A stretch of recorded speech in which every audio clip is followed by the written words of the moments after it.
TikTok especially. Twitch. It's on Twitch right now. Is she Oh, super word. attractive? She got big old bitties. There you go. Yeah.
He Like an legitimately Asian kill us all? tiger mom constantly.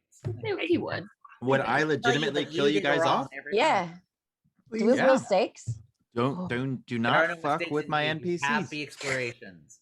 That's all I do. It's literally Ertain's like MO. It's like I want to fuck with some NPCs. I want to Good, that's cool.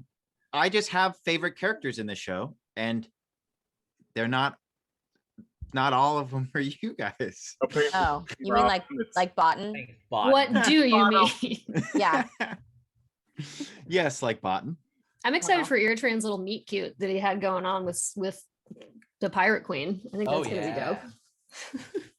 Hey there. Do you come Can I here? get your often? number? What's Earth sign? Yo, shorty, swing my way. Want to know why my Roger is so jolly? Avast ye, raising the masts. I see you swiped right. Excellent choice indeed. Oh god. I think we're live, so just so everybody knows. Compatibility. It's Just been real. dropping See you that guys next week. hot Oh, content. you enjoy poodles. All right, I'm gonna ditch my own face off of this Zoom screen Aw. Okay. so I can just look at you guys, my second favorite characters. Good evening, everybody, and welcome to the In Crowd. We play D&D 5e, focusing on story and characters more than mechanics. This is a self-contained 10-episode arc, and the previous 5 episodes are all linked below. So if you want to catch up, please do. There's also some recaps down there if you want to catch up, but you just have a little bit less time. We got our social media and everyone's new favorite, our TikTok. So hit that up because got some just choice D&D TikToks there. So check that out. Lisa's like, yeah. Yeah, I know. So come hang out, follow, subscribe, do all of the regular internet stuff, help us spread the word so we can keep making the show for you because we love it. Now, let's roll.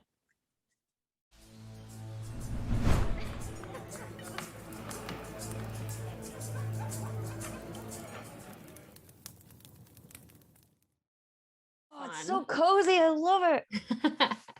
We have a crackling fire. Okay, last episode, we successfully traveled to the capital city, Hiriburyuak, with the intention of saving the Duchess from an evil floating skull surrounded by green flames that you guys released from a cursed tower. We did good. yeah. Mistakes were made. So Good let us job. begin chapter 6, the assassination of the Duchess Holandra Ertain. Bum, bum, bum. But you're not even gonna lead him with saying it's a possible. It's just the straight up. Wow. Okay. About burying the lead there. Here you go. Prophecies often come true, but not always. So good luck. We have some stuff here for you. Okay. Open on Hiriburyuak. There is something constrictive with the capital's layout. Perhaps it's the clockwork precision of the roads, the workers who keep it clean, or an alarming military presence. The stoic stone architecture infiltrates your minds, insisting on order. In contrast is the chaotic mob. Their screams wash over you as they press against the line of soldiers who are protecting a string of fancy carriages. They party while we perish, one of them yells. Dance while we die. Monsters are killing us and they're throwing a ball. Triss stumbles out into the main street and is swiftly lifted from the cobblestones and into a carriage by none other than her mother, the Baroness Onan. Triss gestures back to all of you to follow, but just then the crowd turns into an all-out riot. Cabbages and curses are launched at the passing nobles. The Baroness hauls Triss back into the carriage to protect them from the onslaught of veggies. And then the carriage hastens down the street as the mob closes in around the rest of you. I look at Ertain. How much can you carry? About 4 stones. Okay, good. I have no idea what that even means, but okay. And so I cast jump on Okay. him, and I grab Naomi by the scruff of her neck and jump on his back and say, "Jump!" Okay. Where are you jumping towards? I'm gonna jump onto a roof. Okay, yeah. You guys are in the main lane, so there would be some establishments and some inns lining it. I think you could easily jump onto a 1-story roof with jump being cast. When you land up there, you can see now that the mob of people has turned to try and follow this caravan. There isn't so much violence as there is just like vegetables being thrown, insults being hurled, but there is definitely this feeling of rage, hatred. Like it is palpable, but the guards are kind of letting this happen, and the people aren't pushing it too far, but they're definitely letting their stance be known. And as the guards follow the caravan, this mob then devolves into a little bit more rough behavior. But you're up safe on the roof. Ooh, late stage capitalism, am I right, fellas? Yeah, hell yeah. Little dissent salad today, not too bad. This is the fall of democracy is what this is. Yeah, I read a book about this somewhere. When I said jump, Ertain, I kind of meant towards the carriage, but it's nice up here. It's a pretty view, I guess. As Argus says that, you can see the carriage kind of turning the lane. More specific next time. That's all right. I just said jump. It reminded me of that Sir Van Halen song. Aye. For Van of Halen. Yeah. You may as well jump. Go ahead. Well, all right. Look. We can't let Triss go into that bourgeois nightmare alone. You guys, we've got to follow her. We've got to get into this party. Okay. Aye. Plus, I don't think you can take on a skull by yourself. No, I mean, not unless it has bollocks, Yeah, she has 2 shots, 2 bollocks. Yeah. You can notice now that some of the people right below the roof that you're up on top of have turned to see what you're up to, and some of them are starting to say, "I think they were with the noble that escaped." And some of the cabbages are now starting to pelt the rooftop of where you are as they say, "Traitors, traitors!" How long has it been since I cast jump? Oh, I would say like real time, maybe a minute and a half, 2 minutes. Darn it, never mind. Oh, that is a short spell then. I wasn't even trying to take it away from you. I jump on top of Ertain again, holding Naomi, and go, "No, I got nothing." And I just get back off again. Like, well, gonna make a cabbage salad is what we got out of this. Right. Do we shimmy down a drain pipe and jumping take on some? back. Well, I was hoping that, but I feel the magic is already gone because we just jumped on this roof and wasted a minute admiring the scenery and watching a cart go off into the distance. So and place blame. Okay. Well, you know what magic never wears off? The magic of solidarity. And I step to the edge of the roof and I go, "Comrades, we are not class traitors, but we are one of you, the working class, the proletariat. What do you say we follow that carriage up to the gates of the palace and give them a piece of our mind? Who's with me?" All of us! All right. I don't know what we're yelling about. Aye. Yeah, so they'll help you down off the roof and allow you to enter into the ranks. It's a bit difficult to, Naomi, roll something. Roll like... What's a good skill for this? Just roll something. I'll let you do performance. Okay. It wasn't me. Okay. That is a 24. Okay, yeah. So as the three of you kind of weave through this crowd and work your way to the top, you can see that there isn't much, if any, organization here. But with Naomi's... Sounds like the left. With Naomi leading the charge, people do start to peel away and follow you guys on into the crowd. And the camera pans up a little bit to show the street in a wide as you all are trying to grab these people to help you in this new agenda. Triss, Mm. you are inside the carriage, trundling along up the cobblestone streets, and you can hear cabbages pelting off the side panels and windows.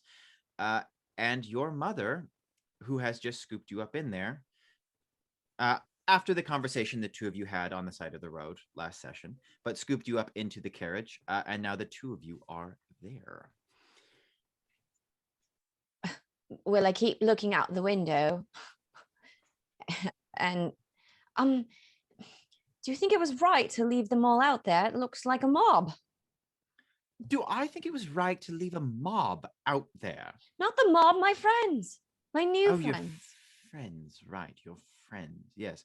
I'm sure they'll be fine. They looked as though they were blending right in. They are pretty capable. Yes, that is what I meant.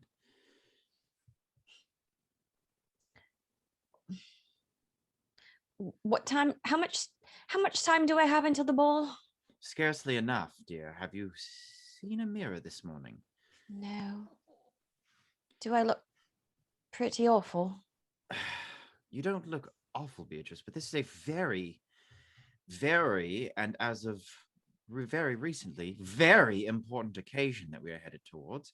And I would think that you would dress to the top of your station.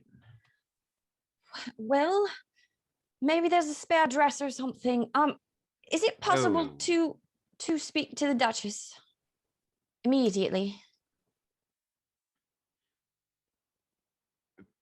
Beatrice, it is difficult to get word directly to the Duchess, even with my station. I do have some news. You will have plenty of time to get ready. We're actually going to a dress shop now. I've made some arrangements. All right. What? If we Wait, you have hurry- news? What kind of news? Oh, well, I just want you to know that I heard what you were saying, and I agree with you and very much wish to respect your plans about the future. And so I've gone ahead and made arrangements to do just that. You mean I don't have to marry anyone I don't like?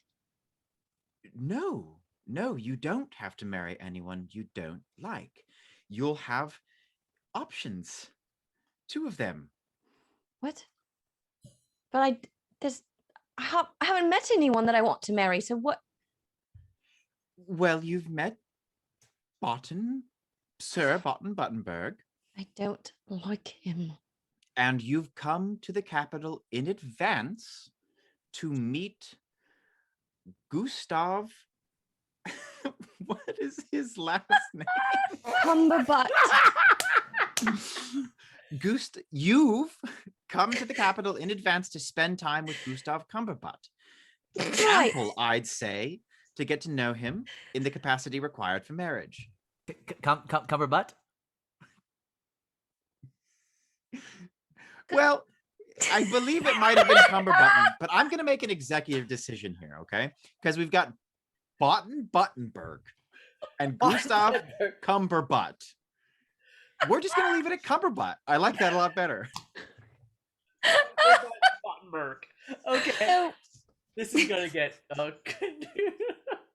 so my options are Botten or Gustav, and that's it. Yes, but allow me to kind of fold this news into some more positive. Oh, a News. news taco. Sounds amazing. Yes, in this instance, it's more like a news enchilada. It's going to be filled with a lot of spicy sauce. This should be good. Yes. As I said, it is very difficult to get the Duchess's ear, and so when does, one capitalizes on the situation. I found it would be best for us and you to make an announcement at the ball. And when I spoke to the Duchess earlier, she graciously agreed. A symbol of unity within the two houses to share such news at such a grand occasion. And therefore, you will have plenty of time to get to know these two fellows a bit more at the ball before we announce tonight. And of course, dear, of course, Beatrice, the choice will be yours. Have you met Gustav yet? I have not, but your father knows his family. Your father's been reading a newspaper in the side of the carriage and goes, oh yes, wonderful chap, and puts the newspaper back up. All right. An announcement. You expect me to pick my whole future tonight? Oh, just a very small part of it. Oh, a small part? Really? Someone I'm going to spend the rest of my life with, that I'm going to spend every waking moment with and make all decisions and, God forbid, have children with, is just a small decision. Beatrice, you're young. Right. Too young to marry, if you ask me.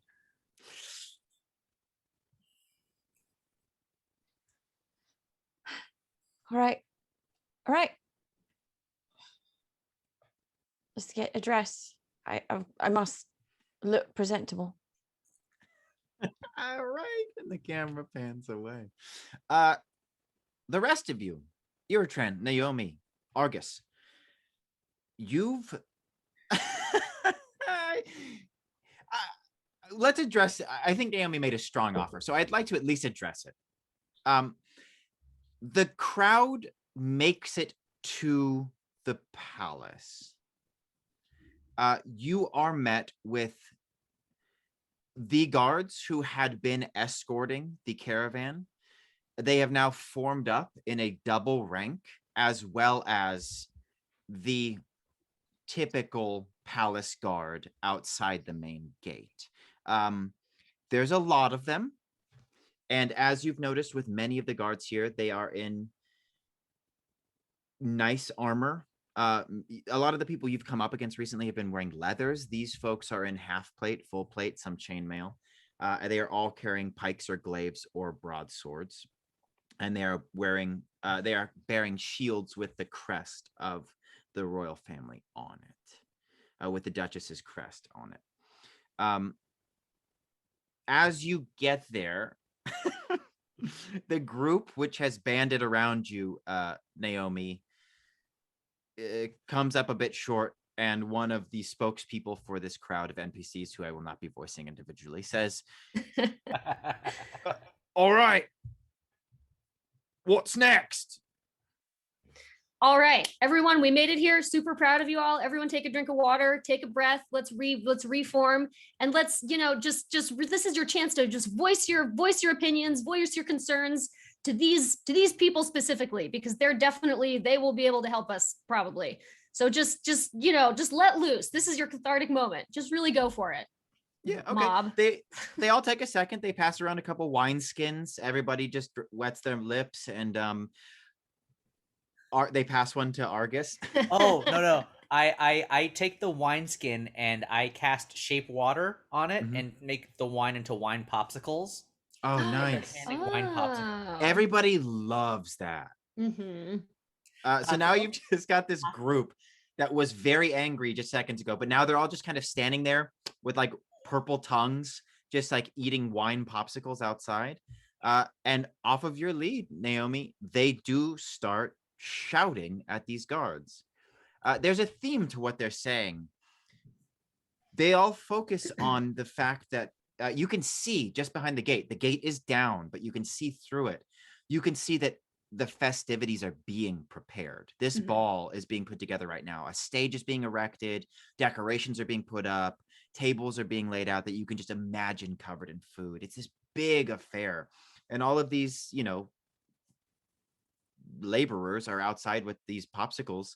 And one of them steps up and starts yelling about specifically how very recently there's been a slew of attacks And this provokes several others in the crowd to stand up and join in on that. And they say, like, they got my wife. My brother was taken. My brother's child was taken. Their whole family. They came into the house at night and took her. And there just seems to be this like connect the dots of like which family members, which friends, which close friends have been taken lately in what seems to be these random attacks of the monsters you guys have come up across. As they keep saying these shadow figures, these shadow walkers, like they keep saying these things. You get the impression of this, you've seen it, the chaos energy, the black smoke that forms these creatures.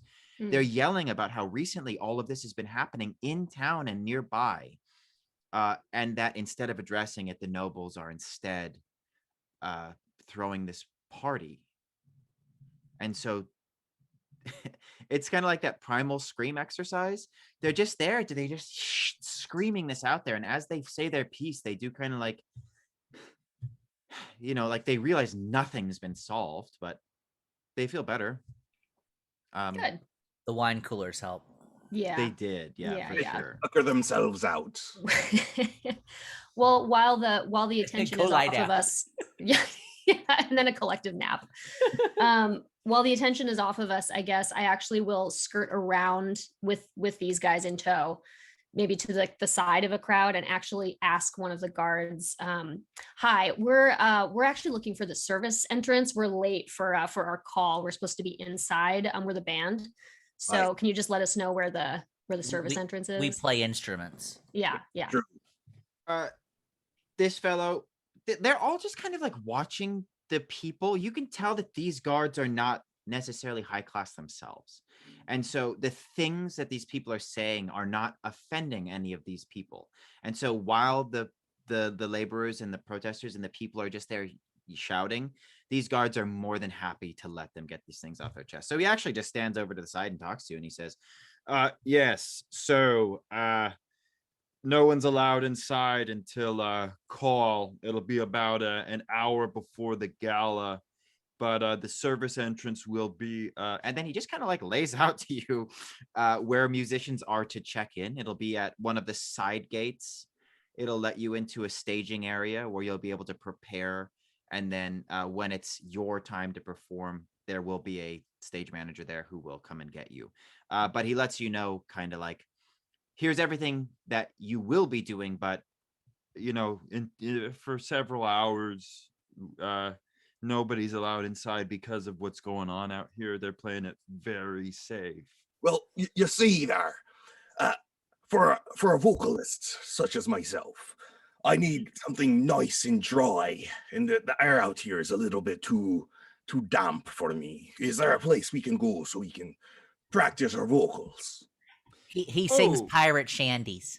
Oh, I love pirate shandies. Love them. Seriously. Don't we all? They're a big thing right now from what I hear. Huge. Just picture it to the sea. He gestures to an establishment nearby. It's just a tavern. He says, that's old Mishy's place. She there's a small stage. She loves bards, so if you needed a place to just do like a warm-up set, Mishy's place is gonna be where you want to go. Well, Ertain, you love an open mic, so maybe we could kill an hour. Seems that way. Okay. Yeah.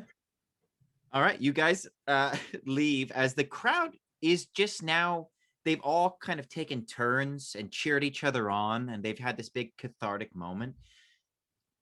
And now they're starting to disperse as you guys head across the street over to Mishy's Tavern, which brings us to Triss.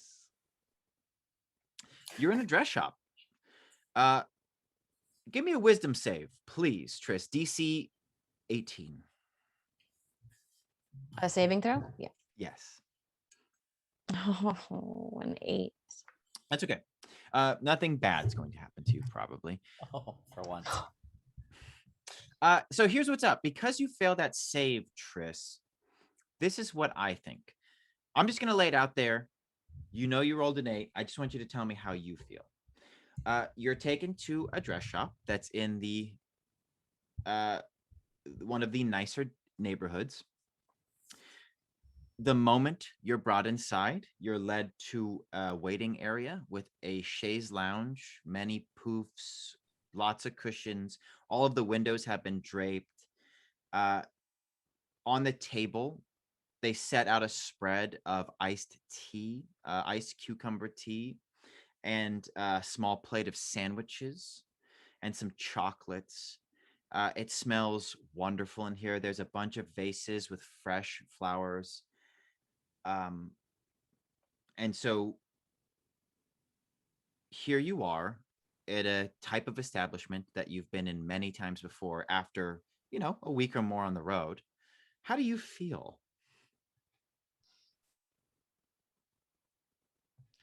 I mean, little bit out of place. It's part of it is nice. I mean, it's comfort, and the food smells delicious. It's much better than the jerky I've been eating forever. You have a bite of a sandwich, and it's just light, fresh bread that's been toasted, just barely browned. There's like a fresh mozzarella-esque, the fantasy version of mozzarella-esque cheese with a thick slice of tomato. And when you're reaching for the tea, one of the assistants actually comes in with a small tray and a couple glasses of champagne and hands them out to you and your mother. But it also feels a little bit suffocating. It kind of represents everything that I'm trying to leave, so it's very conflicted. I'm trying not to like it. It is nice, but I'm thinking about my friends, and I'm thinking about being free and out in the open and exploring, and for the first time, I feel very, very out of place. Okay. You're going to be measured, and they're going to put together a dress that your mother's brought from home. They're just going to be refitting and kind of spicing up this dress. And while you're being measured, is there anything you'd like to say to your mother? She's sitting there sipping the champagne on the chaise lounge. You're standing on a small stage in the center of the room. There's several people circling you, very professional, very good at what they do, taking measurements, pinning fabric, helping you get changed and fitted.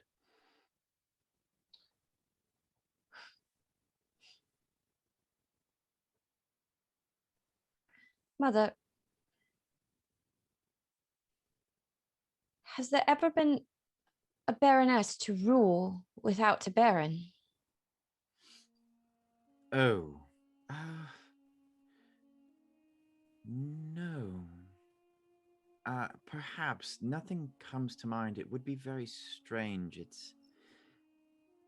You have to understand, darling, that we must continue the line. If our line ends, our family's claim does as well. And without a baron, despite one's feelings about them, or barons in general, it's very difficult to continue the line. So my duty is to marry and have a son, and then be the mother of the ruler.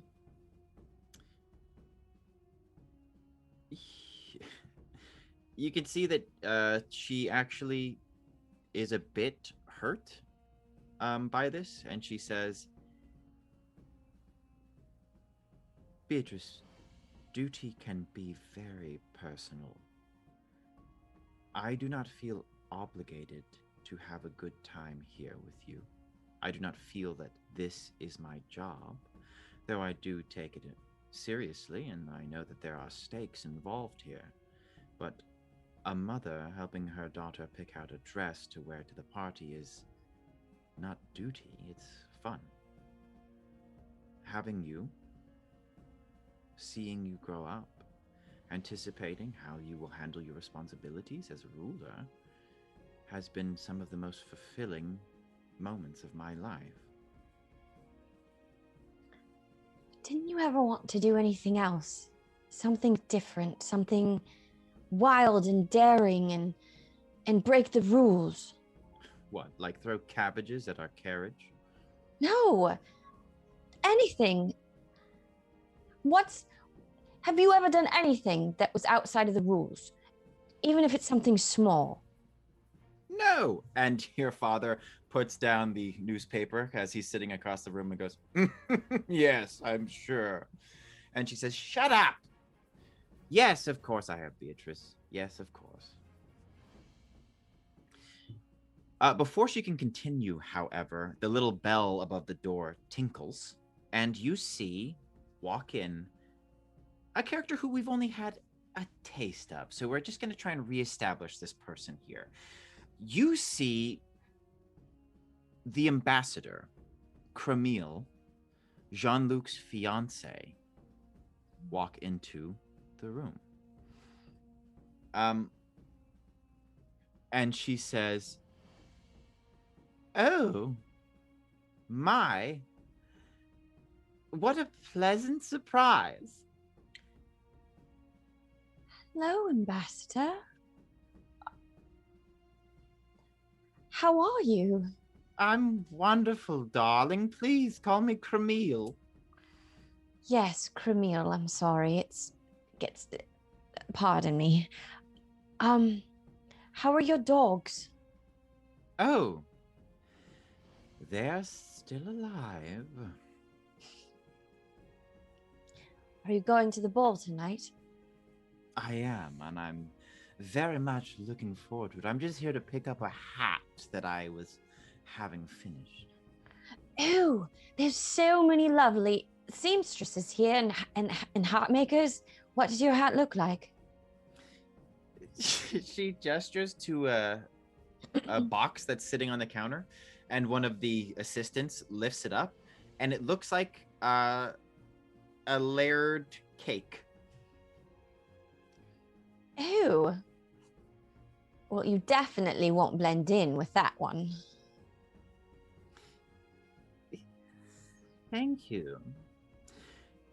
Your mother's been watching this exchange rather curiously and leans over to you, Beatrice, and says, funny, Beatrice, I just assumed, since the two of you had been traveling together, that you would have known.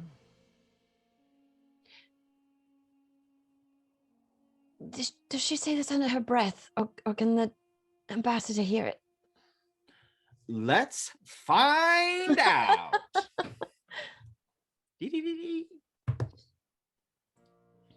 Cremille says, traveling together. Oh, yes. So much traveling. Where is Jean-Luc? She's looking at you now, Beatrice. Cremille's looking at you. She says, oh, he needed to go and get cleaned up after your ride this morning. Yes. That's why. And she turns to your mother and she says, that's why Beatrice didn't know my plans for the day. She's been out seeing the grounds with Jean-Luc and riding our horses and playing with those evil little dogs. Yes. Sorry, Mother. I'm sorry that was confusing. Oh, of course. It was so lovely to spend time with you. I can't thank you enough for taking me in. Of course. I'm sure you'll be happy to make it up to me. Why, yes. Absolutely anything. Your mother stands up and says, if you'll excuse me just a moment, I've had a bit too much champagne. I'm going to go and take the air. She gestures to some of her stewards, and your father and the three of them kind of walk out. And Camille crosses to you and says, "We won't have much time before your mother returns, and I do need to get this hat back to the grounds, but I'm sure you're wondering why I was willing to lie for you, Beatrice." A little bit. I mean, I appreciate it so much, but yes, why did you lie for me? Well, you'll find the more time you spend in the capital that no favor is free. Ha! And she laughs weird like that. Ha! And I jump. Oh, sorry, I'm just so full of mirth. Anyways, I need a favor, Beatrice. You will be at the ball this evening, yes? That is why you're getting this dress? Yes, yes, I'll be there. Well, I need your help in a rather delicate and personal matter. Oh, I'm really good at helping with personal matters. What is it? She turns around and you can kind of see the people walking outside the lacy curtains, your mother and her kind of retinue and all those people, and they're kind of circling back. And so she says, I will just speak frankly, so forgive me. Jean, ever since our trip to your celebration, Jean-Luc has been a bit distant, and I was just... I noticed that the two of you find an easy connection and conversation flows so easily between you. I was just hoping that perhaps... Well, shit, Beatrice, things aren't going very well, and I have to see him again at the party, and I was hoping since you'd be there that maybe you could join me and that you could help us. You know, you could help me. With conversation with him? Well, yes, I feel as though I need to woo him. Oh, yes. Do you think you'll have time at all beforehand? I could give you maybe some tips. No, I think you should be there to help lubricate the situation. To prop you up? Yes, you could prop me up. All right. I can do that. Sure. I know a lot about matchmaking, actually, so I can help you. I will do that for you. Thank you so much for covering for me today, by the way. Of course. She goes and scoops up the hat box, and she's on her way out the door just as your mother's coming through, and she says, I just couldn't imagine marrying someone who I don't connect with. Right? I've been saying that all my life. And she leaves, and your mother returns to oversee the final stitchings of your dress. The rest of you, you're in Mishy's place. Ertain, new bar, new town. What's your action? Well, my usual is to scan the bar and try and fight someone. I'm not sure about the propriety of that choice. You can see that there is a likely target. A little bit too drunk for this time of day. Probably is on shore leave. Looks to be strapping, young, bruised knuckles, maybe from fighting. So if you're looking to dance, there's a likely target here. Mm-hmm. I go to the bar and grab an ale. Okay. Mishy meets all of you at the bar. She's actually running it herself. And she says to the lot of you, I gotta stop making people British because I just am forgetting who's who. Oh, yes. Welcome to Mishy Lawrence Tavern. We're so happy to see you. I love when we see new faces. Are you adventurers? Yes? Aye. I would like an ale with a moldy lemon, and do you have any cucumber toast? We have the moldy lemon, but no cucumber. Okay. Mishy pours 4 ale, slaps him on the bar in front of you, and she points to the back wall, and she says, 3 ales, and slaps him in front of you. She points to you and she says, "You are adventurers, yes?" Yeah, I'd say, right? That's it. Yeah, we're our adventurers. Yes. I am adventure. There's these pictures on the back wall, hand-drawn caricatures. you can see of like adventuring parties and several different ones. They're on scrolls that have just been kind of tacked up there, and there's names underneath. And she says, "You see, the adventurers love this tavern. We have Storm Squadron. They're like a couple druids with lightning flashing around them. We have Elf Laden Maidens. It's like a bunch of ninja elves. There's the Cracker Bottom Crew. These are just like 4 dwarves who have brass knuckles on and like punch daggers. Like she just points to a bunch and she's like, so yes, you adventurers, what is your name? What is your group name? The Misfits Eels. What was that? The Misfitios. The Misfitiors. Aye. It's a working title. We're shopping it around just to gauge a reaction. We're trying to get an assessment of the quality of our branding. That's far. Oh, okay. The We're thinking about like sort of a skull logo, but with an eel on it. So it's an eel with the skull, and then like it on like a T-shirt. Yeah. Yes. I'm sorry. We think that merchandising's the future, the far future. It is. I sell copies of these pictures. Would you like to buy one? No. At the moment, no. Gee, I can't stop. I'm really getting your accent. Crap. No, thank you. At the moment. She says, I'm sorry, I did not mean to put you on spot. I thought you were a real adventure crew. I thought you would take it seriously. But if you're not, that's okay. Well, I mean, we consider our experiences to, be above description even. We would, something as restrictive as putting a name on our group just seems to cheapen it, don't you think? Me personally, I do not think that way. No, I think that a nice name has a good power to it. You're a business person. I can appreciate that. That's a good perspective. Well, what do you think? What strikes you as what vibe do we give off? What do you think? You'd like me, the stranger, to name you? That's what branding is all about. Yeah. It's like brainstorming, really. It's called the lowest hanging fruit, if you will. Yeah. No bad ideas. This is a safe space. Aye. Okay. Well, you say a skull and an eel. I say Underwater Death Squad.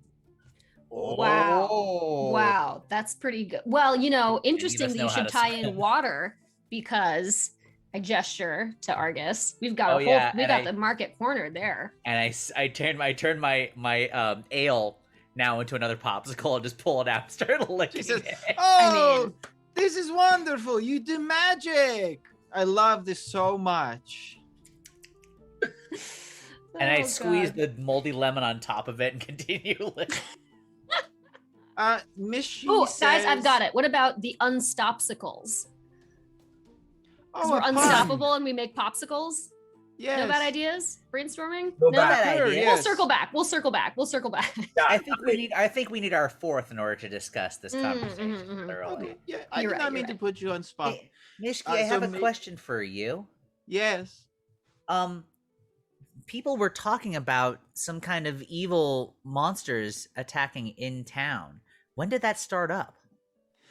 The good humor evaporates almost immediately from Mishy's face, and she says, "Oh yes, this happened.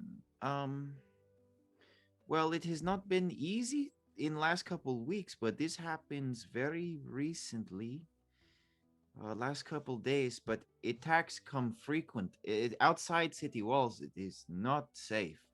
We need more people like you adventurers to go and put a stop to this, because many people, they come here, they cannot leave the city once they enter because it is just too dangerous on the roads. Many people have been killed. Well, funny you should mention that, because that's why we're here. These attacks, you see. Oh, you're here to stop them? Well, investigate really, and then presume to stop. Yes. Oh, so you are going to look into it, and if it's not too difficult, then maybe you think about it. We think about how to do it. Yes. Yeah. Yes, okay, we'll certainly give it our best shot. I mean, we're no good to anyone dead, so. you know. Sure, yes. There's many people thinking about it right now. I hope that you come to conclusion. This also sounds like the left. Miss, she leaves you to your drinks, and she just says, if you come up with name, maybe next time you come through, I get picture of you. Yes? Thank you. I think we would make an excellent caricature, personally. We would be a fine addition to your wall. Oh yes. Oh yes. And she leaves you to enjoy your beverages. Do you think that the attacks have escalated because of? Oh no, obviously not. There's just no coincidence. Obviously, Argus. Sorry. Well, no, but the skull has only been here for like a day or something. Is that we came practically on its heels? Isn't that true? And the attacks have been happening for several weeks, it sounds like. She said it was kind of bad for the last couple weeks, but this It's escalated. influx of attacks has been the last couple. I days. see. Okay. Well, then yes, I would say. Well, we didn't know where was. Aye. And by I mean flaming skull person. Sure. They disappeared into the mirror, and there was the weird guy with the weird hand wave, and he looked like he was a fop. And then I mean, we have to take our best guess, though, right? He was very specific about the Duchess. He seemed Maybe really to he's just make been a here. beeline. Perhaps he's been here the whole time. Aye. I mean, he did seem like he was noble, so maybe we should ask the nobles about them. Yeah. Does Too anyone bad we remember? lost our noble, huh? Well, there is that. You guys, Naomi has gotten you information about how you may be able to get into the gala. She said that you're musicians, so it will take some preparation. But that is where we're going to leave you with on the precipice of preparation in Mishy's Tavern. A new fan favorite character who's very supportive of these heroes. Hey, Mishki. Bad with names. Okay. Well, maybe we're not gonna leave you yet. We're gonna do one more thing with you guys. Aren't you so excited? Oh, Yes. I'm gonna make you figure out how to become musicians. Shit! Figure out. Okay. Excuse you. Shanty. Make him sing a sea shanty. I want to hear it. If you'd like to sing a sea shanty, I will never stop you. But at this moment in particular, what I'd like out of you before the ball is I would like, we don't have to account for all of it, but I would kind of like an abstract agenda as to how you will get what you need to get into the ball as musicians. And perhaps if any of these things seem a little far-fetched, you'll need to do a scene or make a roll. But I'm just going to go around the line here and call you out one at a time, and you can kind of build off of each other's ideas. Naomi, you're up first because it was kind of your idea. What is the first step you would take to prepare this musician ruse? Oh, well, we need a cohesive look. I think I've made a strong offer with a layer of dirt, grease, more dirt, some sticks and leaves, and now probably some remnants of cabbages and whatnot. So, I would say we're solidly in the grunge genre here, and we should, try and create sort of a uniform. Out of filth? So you all need to get down on my level is what I'm saying. Either that, if we just get some water, I can hose you down. Oh, well, yeah, I guess we could do that. I mean, that let's doesn't even require a scene. Out back, Mishy just provides you with a couple buckets, Argus, and I think that there's a scene of just like Naomi getting hosed down. But because I can shape water, after she's completely clean, I pull all the water off of her so she's not damp. Wonderful. Oh, thanks, There's Archie. this instant dry cycle. Naomi, you want to buy or steal uniforms? Well, is anybody passed out inside? It's a bit early. Nah, well, okay. That doesn't mean anything. Not for us, no. Yeah, no. Well, okay. What's after the scene outside the tavern, are people sort of just like enjoying their popsicles and like just sort of They relaxing a little bit? dispersed. Like, Yeah. I mean, nobody's Okay. happy, but they feel Sure. better. Okay. And so that crowd kind of dispersed. They Okay. do Is have there a- responsibilities because they are the working class of the city. So Yeah. they did have to like get back to it. yeah, prop up the bourgeois. Is there a haberdasher in the street? Of course there is. Okay, super. So I would like to disguise self as like a household gopher and pick up somebody's order for the ball tonight. Okay. Okay. I'm just gonna have you roll not sleight of hand because you're a gopher. So we'll just go with stealth and we'll let that ride. Okay, sure. Okay. Stealth A. That is, oh boy, math 22. Okay. 22. Yeah, you got the outfits. And I think when you get them back, Are they cool? they're cool. They look like Ron's dress robes from Harry Potter. Oh, work. Yeah. But they're all the same. Which I think in this instance will do you some favors. Yeah, we have kind of a Beastie Boys vibe going on. That's Yeah. Okay. Okay. I think Great. we need instruments next, Argus. How would you get instruments? Well, first things first, I know that Ertain wanted to sing the shanty, so at least that's going to be a little bit easier. But I actually take my mug that I had from the from Miski's, and I fill it with a little bit of liquid, and I start to hit on it with my dagger, and I test the ability to change the tone by changing the water into ice and back to water, so the tone actually changes like almost like a percussion instrument of different types.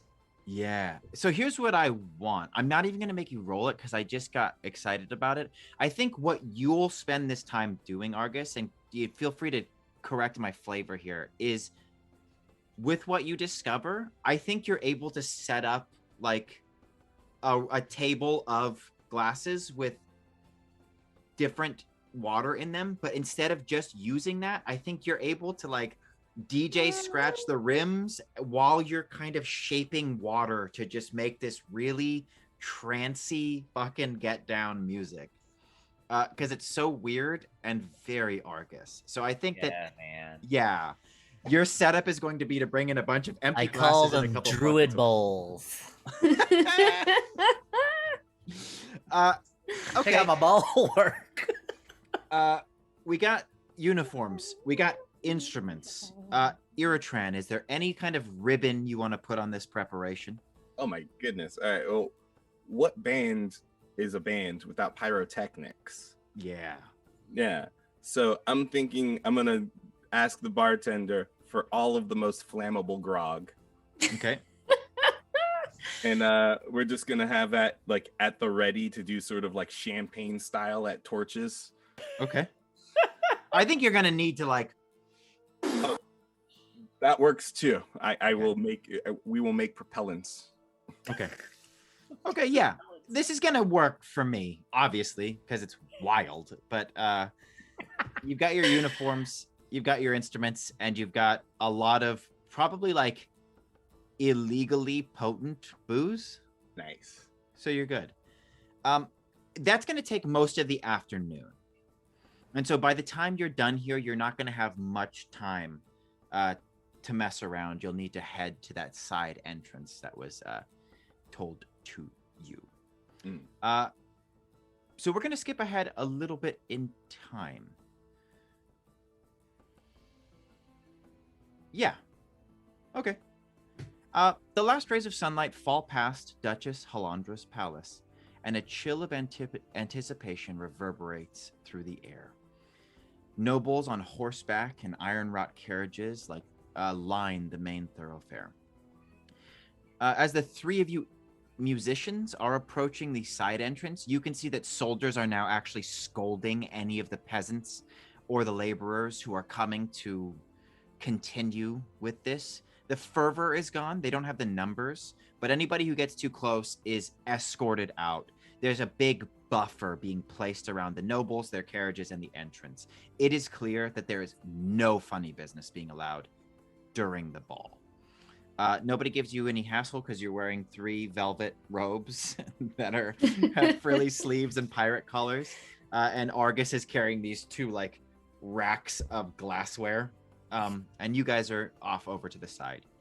You hear them saying, the guards saying, move along, pushing people through.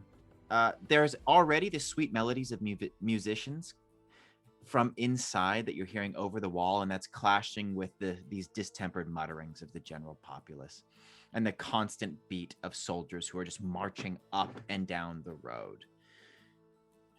And this ruckus starts to find a rhythm and becomes this droning countdown towards an evening sure to be eventful. Triss, we're going to start with you. You're back in the carriage. Tell me about your dress. My dress. This is one I brought from home. The way that I see it is that they wouldn't have had time to make you a brand new dress. So what these skilled seamstresses were able to do was take something that you already had and augment it into kind of whatever you want it to be. All right. I think this dress is made of a deep emerald green satin. It's got a bodice, so it's slightly tight and uncomfortable, but I couldn't negotiate that away. And it has got a ribbon around the waist that is cream, and it's embroidered with the flowers around the castle. Do we have a castle? A man? I don't know what it is. Do you have a castle? Right. Is it a castle? It's a castle. It's a palace. Yeah. I mean, I see it being very medieval, but I want it to have a bit more of like a fantasy flair. So we're not talking about like straight, dirty medieval. We're talking about like Orlais, Dragon Age kind of fancy shit for all my Dragon Age bros out there. All right. So all the flowers that are around, my favorite flowers that are around the palace are embroidered on this cream sash. Okay, cool.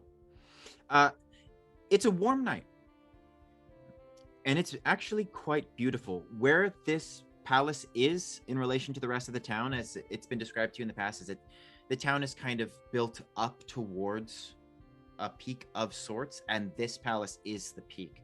And so from this upper district, you can look down and see almost the entire city's rooftops cascading away. The light is hitting in this slant. It's just like that primo golden hour time. The Duchess timed this out perfectly so that everyone be arriving when the light hits the garden just perfectly. And you and your mother are directed into the courtyard. And there is a lot going on. I think that the gardens are beautiful. There's hanging lanterns of different colors. Some of them look to be enchanted by magic.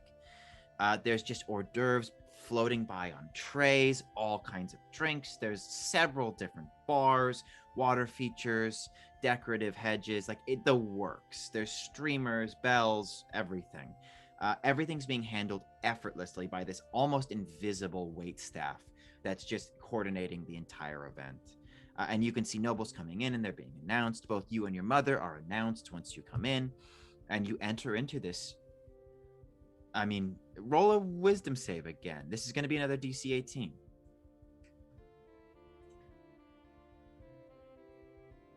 No, 5. Okay. For just a moment, you remember you're here because Buttenberg has been possessed by a giant flaming green skull.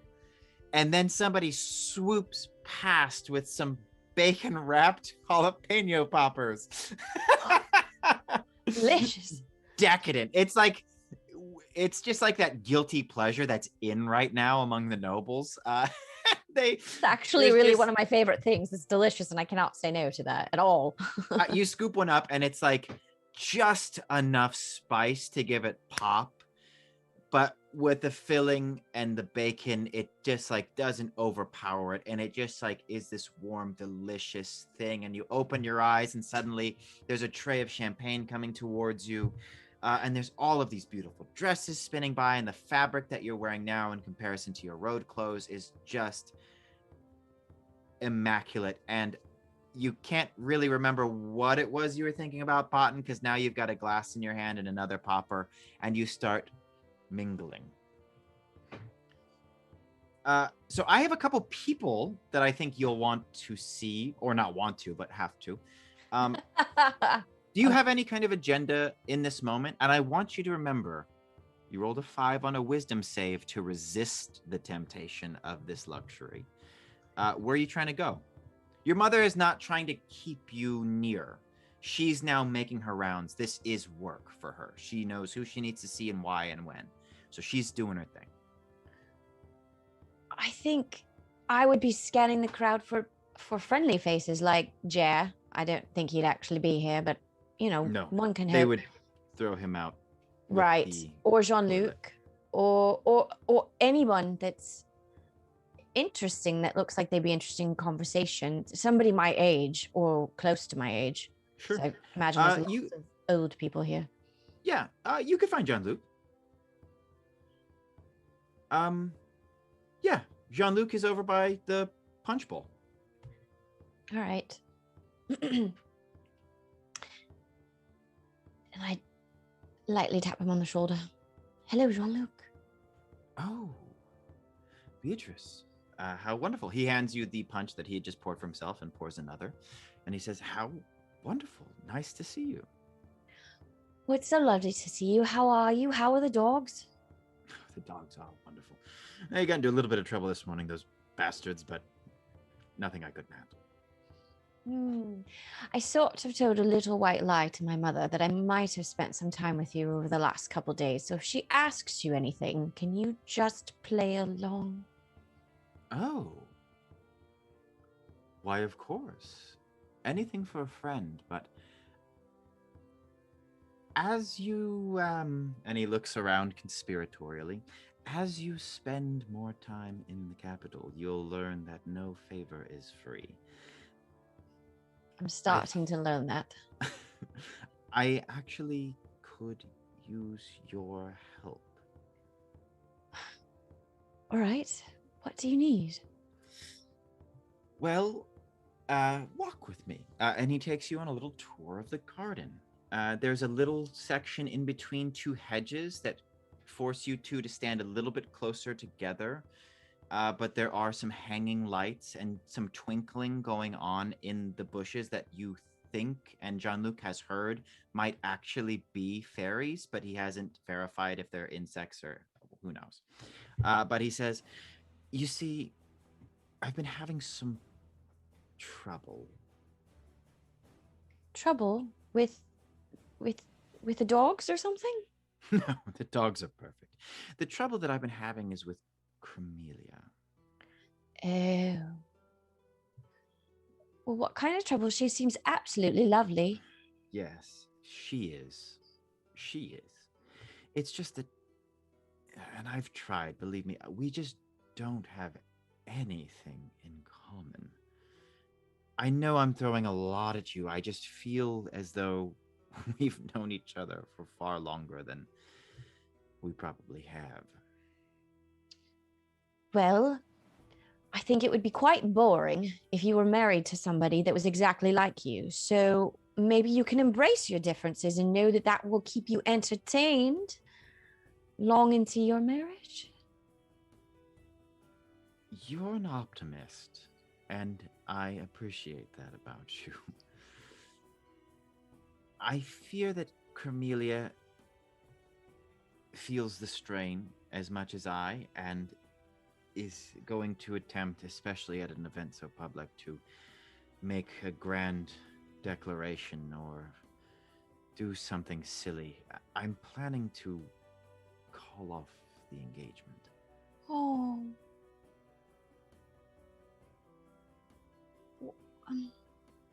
When? Tonight? No, not in public, but it would be a great favor for you in return for me upholding your lie to your mother that I'm sure you wouldn't want her to find out about. Because if you weren't with me, where were you? You don't need to say. Mhm.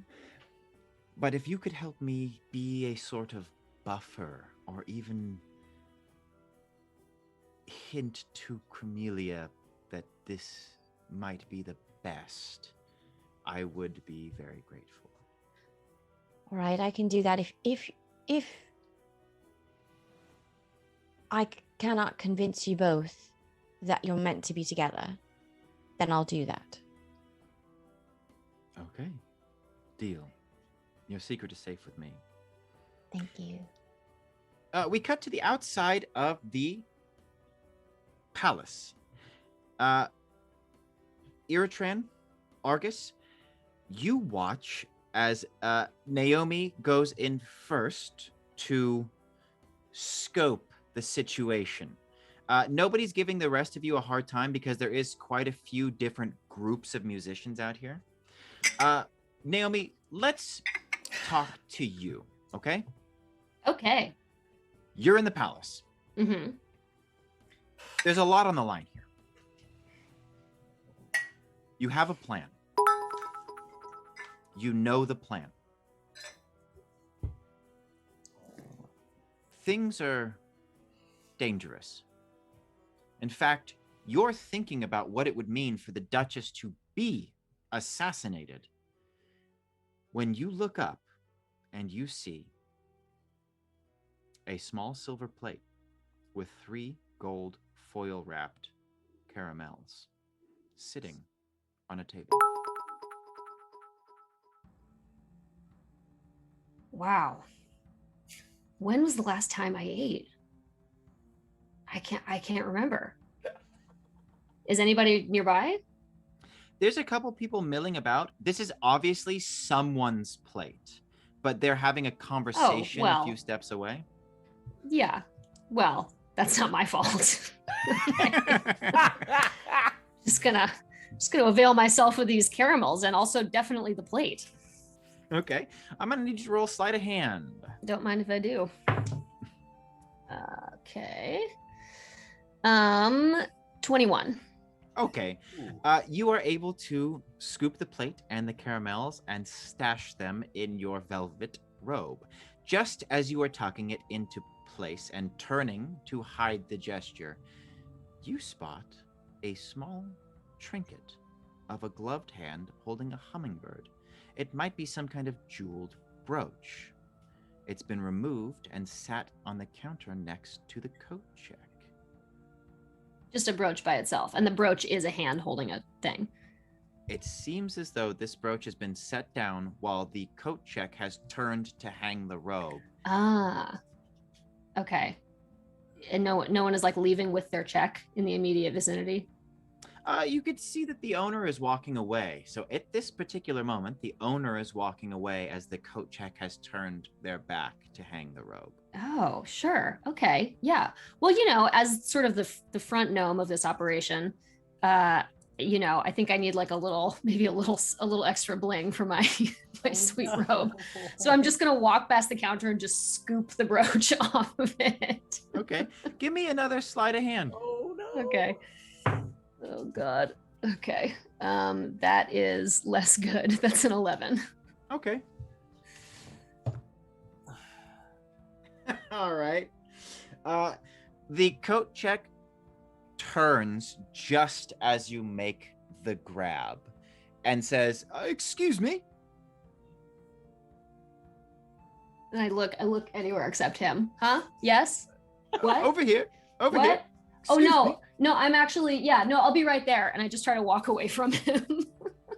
And he starts to try and get to you, but you kind of worm into the crowd. Roll stealth. Oh God. Okay. Oh, okay. That's what I'm talking about. 24. Yeah, you are easily like in between a couple people under a table and somewhere else. And you're just looking over your shoulder, kind of peeking over this end table when you see that there is a small fresco painting that has a beautiful platinum frame propped up on the table. How big is this painting? It's probably the size of like a phone? Yeah, about that. Probably a little bit wider. Huh. You know what would be dope in that frame is our caricature of our band from the bar. Mm-hmm. Like that's gonna look so good. Kind of pat down. Like, what's my pocket situation in this thing? You've got some inside. You've already got the plate. There's some caramels in there. What did you do with the brooch? Are you wearing it, or is that in there too? I'm wearing it. Okay, there's a brooch. You've kind of just got room to stuff stuff into the robe, but there's no real pockets. Whatever. Okay, yeah, give me the frame. You get it.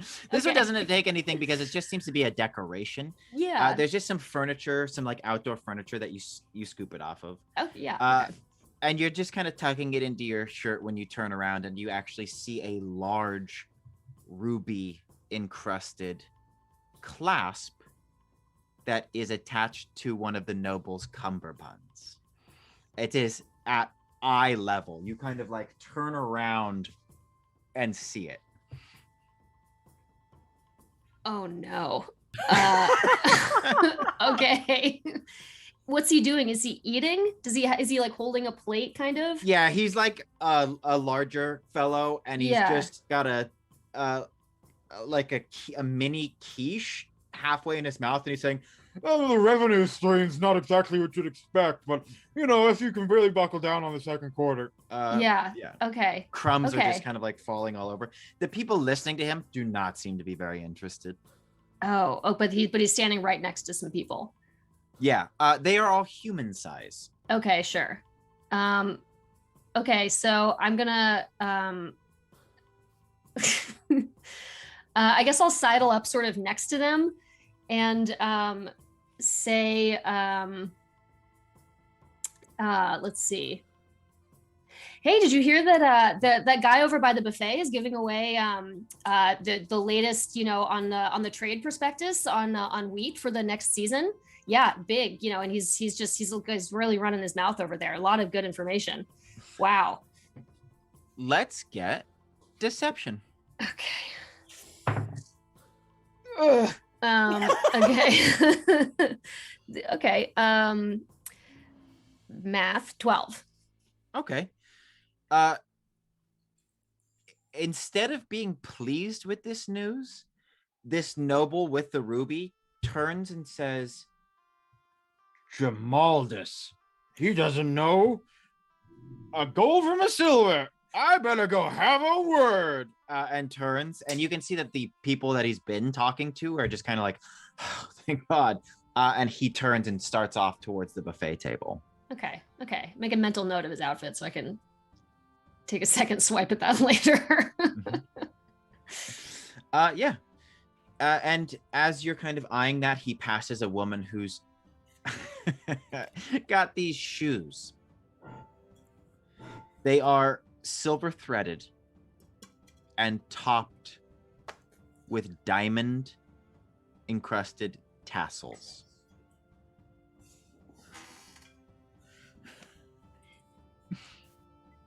Okay. She's wearing these shoes currently. He is currently wearing these shoes. Okay. Man, you know what? Eat the rich. Okay. All right. I'm going to sneak up behind her and just put my hands around the back of each heel and just wait for her to move and see if she just walks out of them. Okay. Give me just... She's preoccupied, so you can get in position. Just give me sleight of hand to see if you can make this fluid. Okay.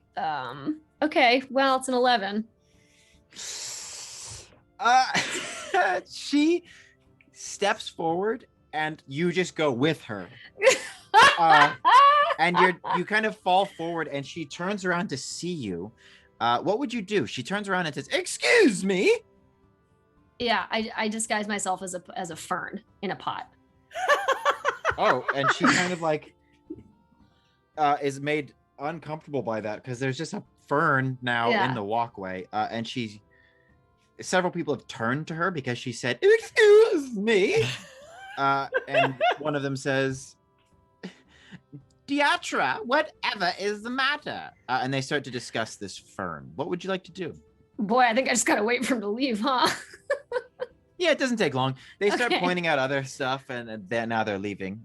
Sure. And you see the fellow with the ruby cummerbund passing by now, and Diatra actually says, "Quick, get out of here!"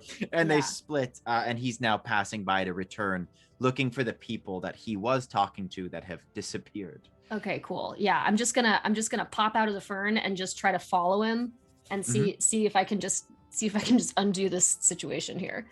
Yeah, give me But I one hope more it's sleight not of holding hand. his pants up. Okay. Okay. 13. Yeah, you'll get it. But once you do, the cummerbund kind of slips off with it. He, in that moment, it's like reaching for keys that aren't in your pocket. And he says, my cummerbund. And at that moment, you hear the coat check person saying, excuse me. And someone says, wasn't there a painting on this? And you can kind of just hear different places in the crowd as people are starting to say, my caramels. And there's now people kind of looking around. They're all looking at human height. What would you like to do? Yeah, okay. Is there a green room? Is there a stage? What's the stage situation? There was a in the description you got of like go through the side gate, go to this place, there was mention of a green room, and when you head in the direction that you think that is, you can see that there are 3 doors. Okay. We'll just say left, right, and middle. Now I know where all 3 of these doors lead. Sure. But I don't think you do. So I would just like you to choose which door. Okay. We got a hype train. Oh dang! Point. Gamer Shark 420. Yo. Astrid over there. Yay! Miss Amy Mack. Yo. Pucking about. Hold on. And a double drop for Gamer Shark 420. Whoa. Hype train alert, everybody. Thank you very much, everybody. I'm gonna play the bowls. Wait, no. Crap. Right. Naomi, left, Yes. right, middle. When does the level 2 train pull into the station? That's a good question. Which door? Middle door. Let's go. Okay. Naomi, you as the net is kind of closing in, nobody knows it's you, but you've just got all of this shit kind of like stuffed into your robe. Shit. And people are now all these Priceless fancy hard-won items. objects. Thank you. Sorry. As you are now trying to get away from people who are starting to look around, you go to the middle door and burst into it, and 5 people turn to look at you. They're all sitting around a table.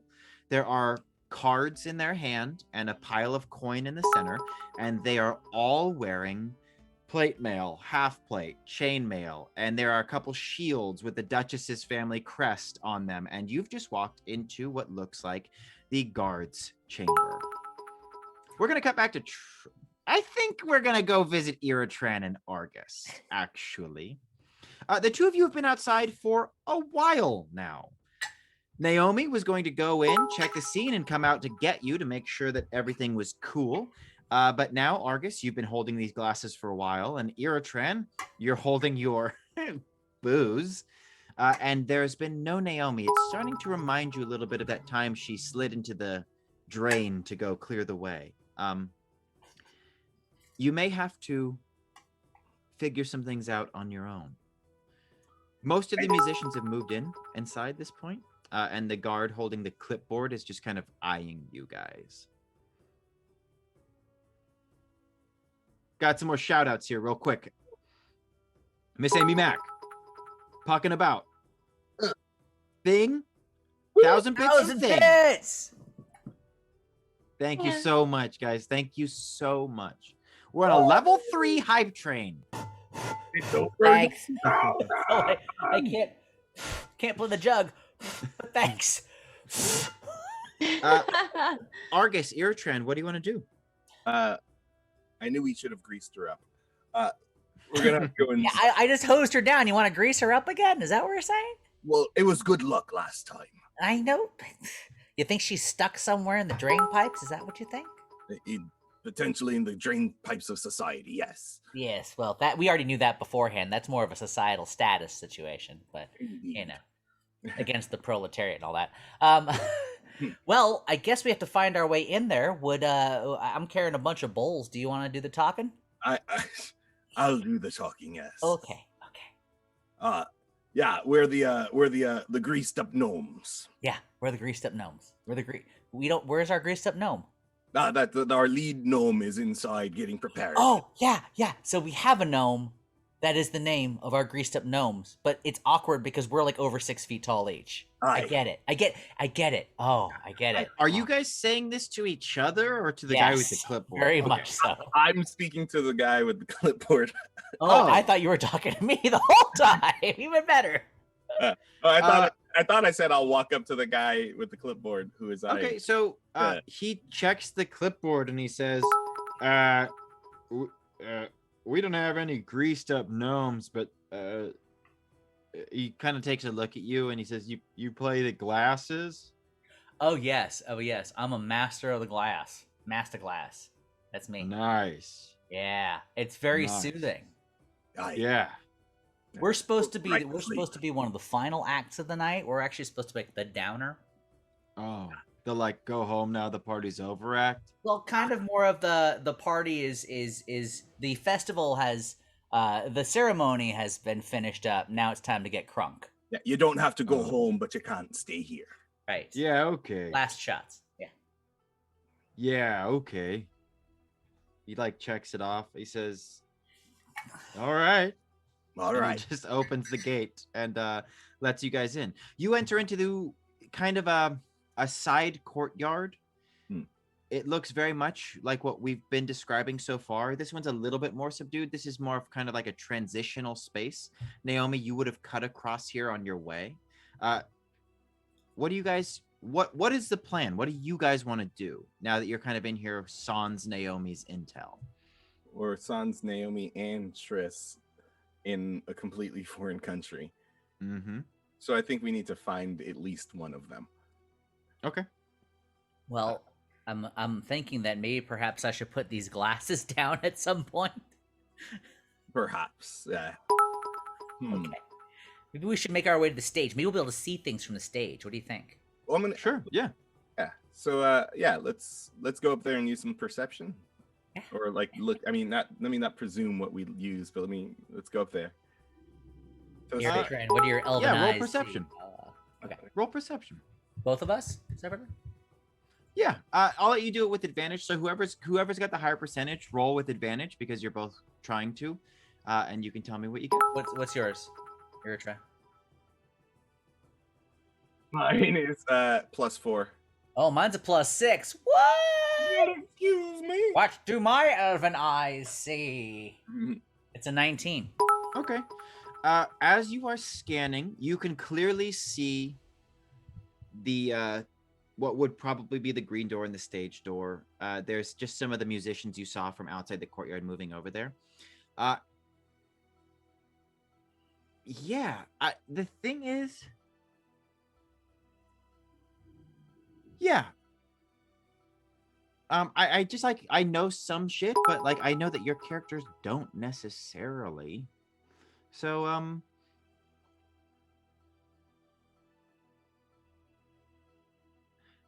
thank you to Miss Amy Mack, Gamer Shark, and Merc Worky for the bits. Worky. That's fun. Worker.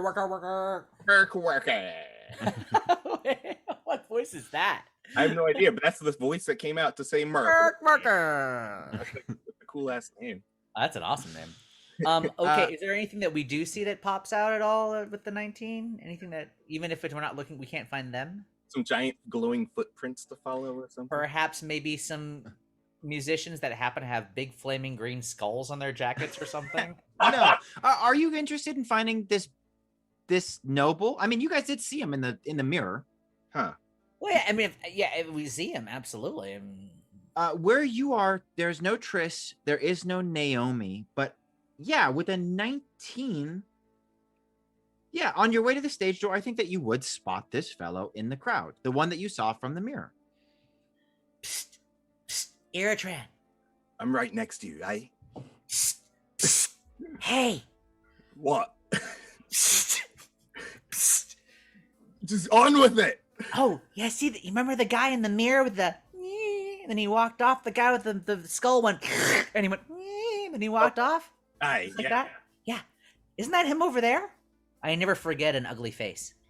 Yeah, he's an ugly dude. He's got a small plate, and he has like a crostini, and he's just like, you could tell it's hurting his mouth, but he's trying to eat it.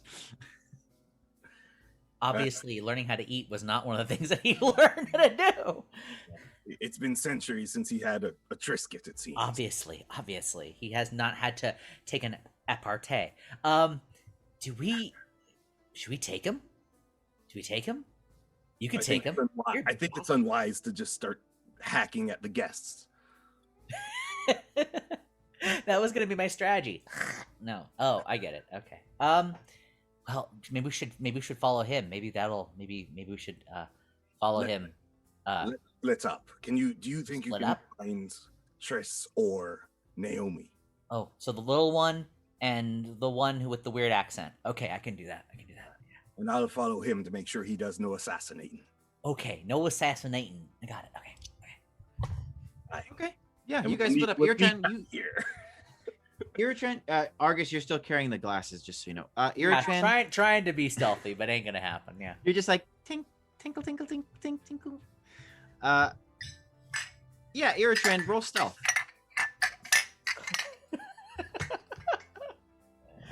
Come on. Roll it. Alright. It's not doing that. It's doing that thing where it's not letting me roll again. What is your? Refresh my screen? I'm a +4. You at sneaky? stealth. I'm a +5 at stealth. Yeah. Come on, buddy. That gives you a 22. So sneaky. Just a Uh, sneaky. You're able to follow this fellow around. You gather from the conversations that he has that his name is Buttenberg, and he loves introducing himself. While also snacking on the crostini, he has some desire to like find interesting food. It seems like he's trying to find some interesting drinks. He keeps trying to have conversations with people. It's not going too well, and then he just ends up kind of being a wallflower for a second. Eritran, you're able to track him through all this. What would you like to do? I'm gonna grab some snacks and just sort of pretend like I'm mingling in his vicinity. Okay. What snacks do you grab? I've heard about some of those bacon wrapped jalapeno poppers. Okay. It's Fucking elegant. That's what rich people eat. Yeah. Yeah. So he sees them Hmm. and approaches you, Eritran, and says, "Oh, are those spicy?" Oh, but so delectable. Downright delicious. Perhaps I'll have a bite. Perhaps you should. And he You could still grab the person they're walking around. Oh, I thought you had to like Oh, I tray like grabbed a the waiter. tray. Oh, I thought if you didn't, you don't have You know to. Let's do that. I grabbed the whole Okay. tray, like Yeah, I thought you were trying to like fake it with this guy. I was just gonna grab one like casually and just like, oh, but you know what? Let's do the whole tray. I like that. That's a better choice. Okay. He takes here one you and are. he takes a bite and he says, "Oh my, like the bowels of a volcano." Quite delicious, right? Yes. Wait until later when you're on the toilet. The pretty. Well, well, what an interesting thing for someone to say.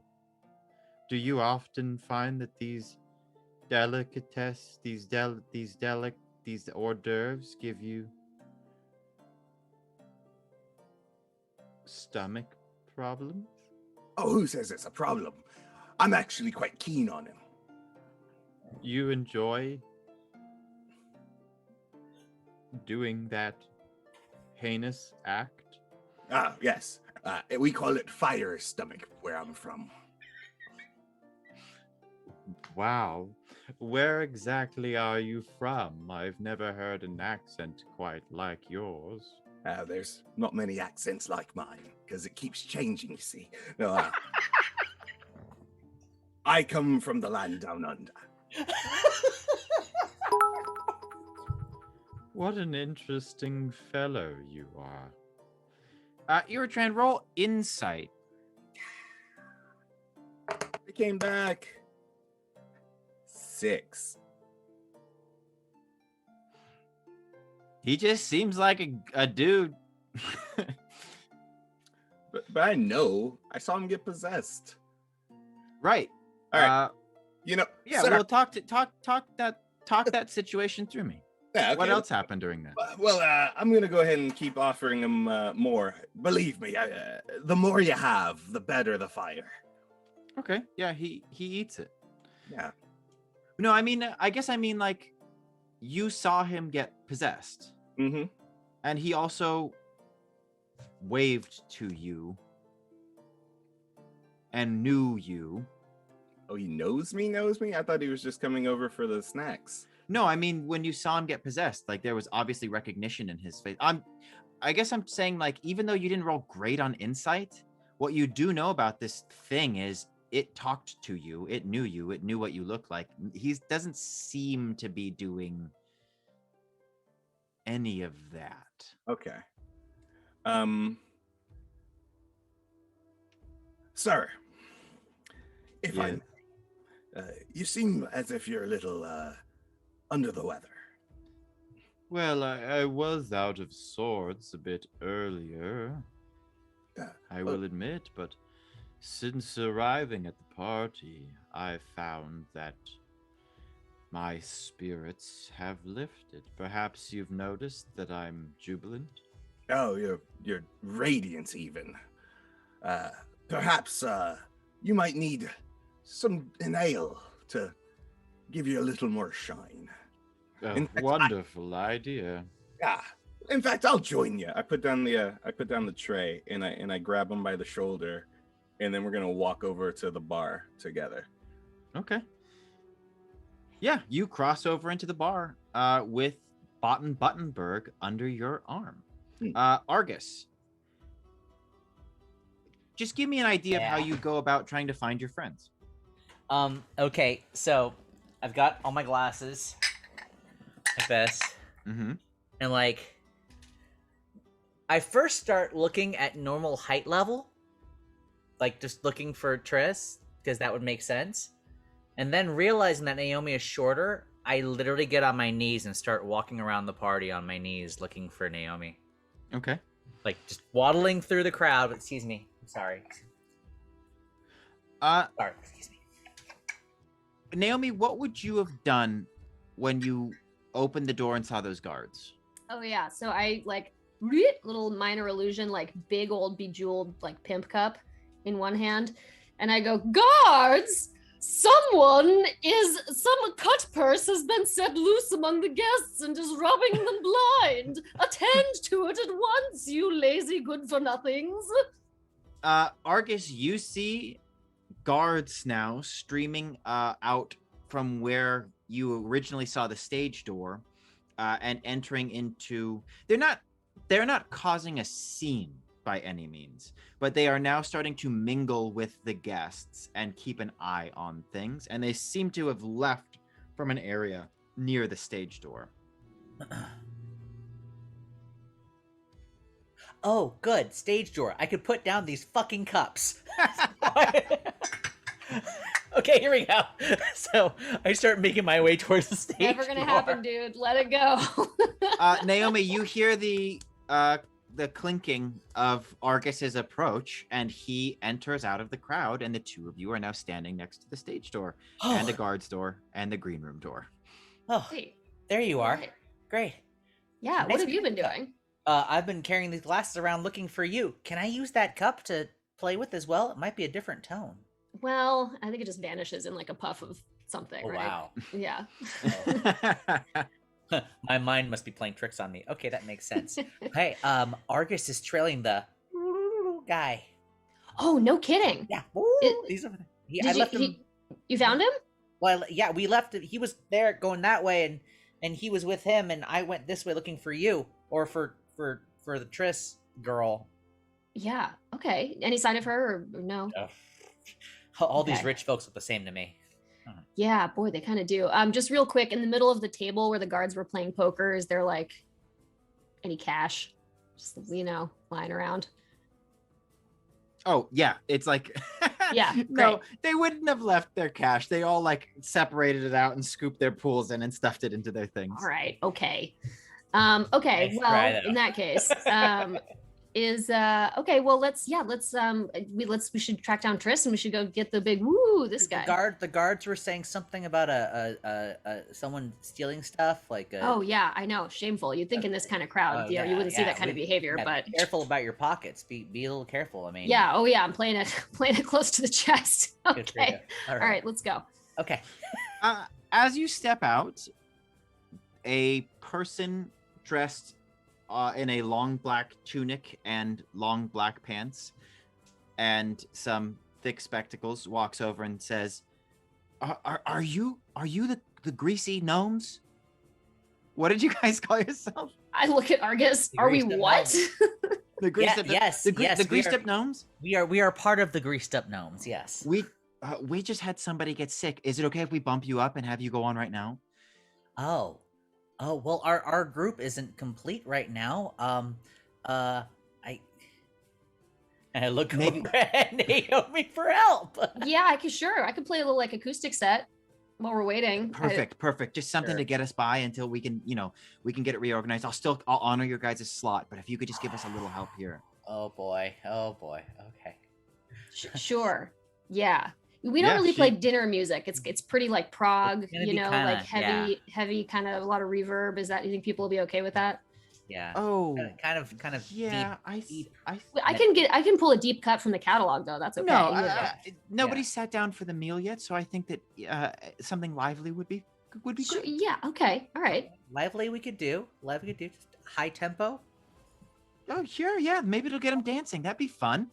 Yeah, right this way. And she leads you off to the stage door. And as the two of you go into the stage door, we're gonna cut back over to Triss. Fuck. Triss, just as you and Jean-Luc round one of the corners in this little hedge maze that you've been walking through, Cremelia turns the corner in front of you. And now her and Botton's voices are starting to blend in my mind. So she was just kind of like this, wasn't she? Mhm. And she says, Beatrice. Hi, Beatrice. Yes. And Jean-Luc, how wonderful. I was hoping the three of us might have had a moment. Of course. It's so lovely to see you out here, and I absolutely love your hat. Isn't her hat amazing, Jean-Luc? It's rather large, but it does look good. It's very gauche, but it is good. She does it well. It fits her style perfectly. And Jean-Luc says, "Oh yes, I agree." Well, let's walk. We can have some conversation. I'm sure there are plenty of things we can all talk about that we all enjoy, like breakfast. What's your favorite food? When you say breakfast, Jean-Luc says, "Oh," and Cremelia says, "Ugh." But surely like scones with Devonshire cream is... Oh, darling, gluten and dairy. Oh. I- Well, what is something you like to eat or snack on? Like, what's Oh. your favorite dessert? Oh, my favorite dessert. Sometimes when I'm feeling naughty, I will have a grape.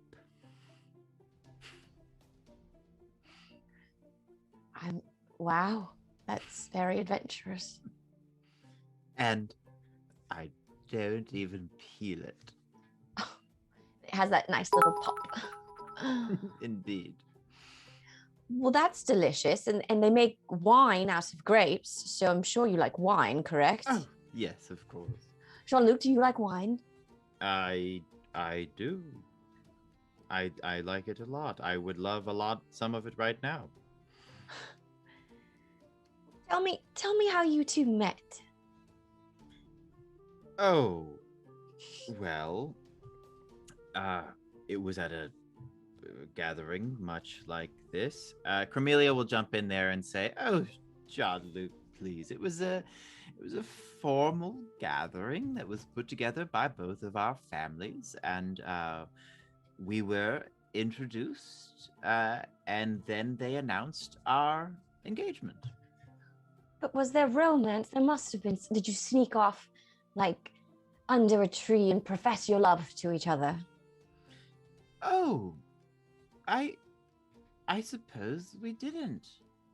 And Jean-Luc says, I tried several times through the course of the evening to get you away, Cornelia, but you were so busy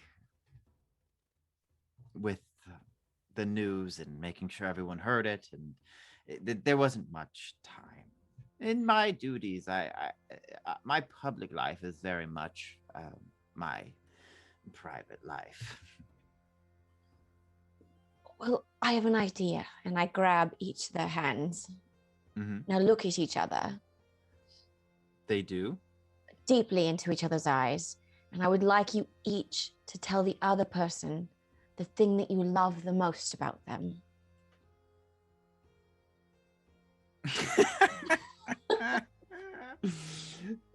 Cornelia is waiting for Jean-Luc to speak, but he doesn't initially, and so she says, "Well, I'll go first then. Jean-Luc, I love your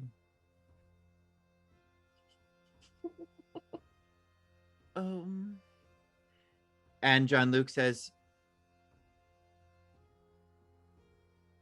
"Thank you, Beatrice.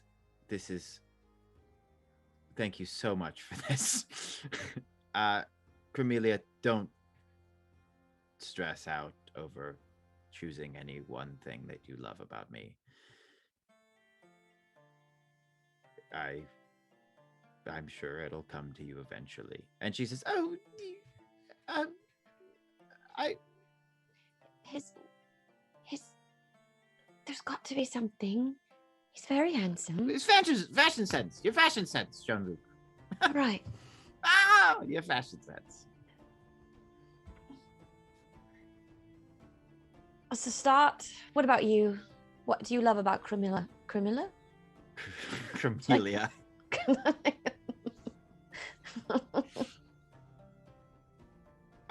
Her attention to detail. Right. Do you love each other? Do you like each other? Let's start there. I think that they talk at the same time. Cornelia would say, "Oh, what a silly question." And Jean-Luc would say, "Let's not pretend anymore, Cornelia. I didn't want to do this here. Beatrice, maybe you should give us a moment." I look at both of them and I'm like, all right, it was probably best if I go. Cornelia turns around so that Jean-Luc cannot see her face, and she just says,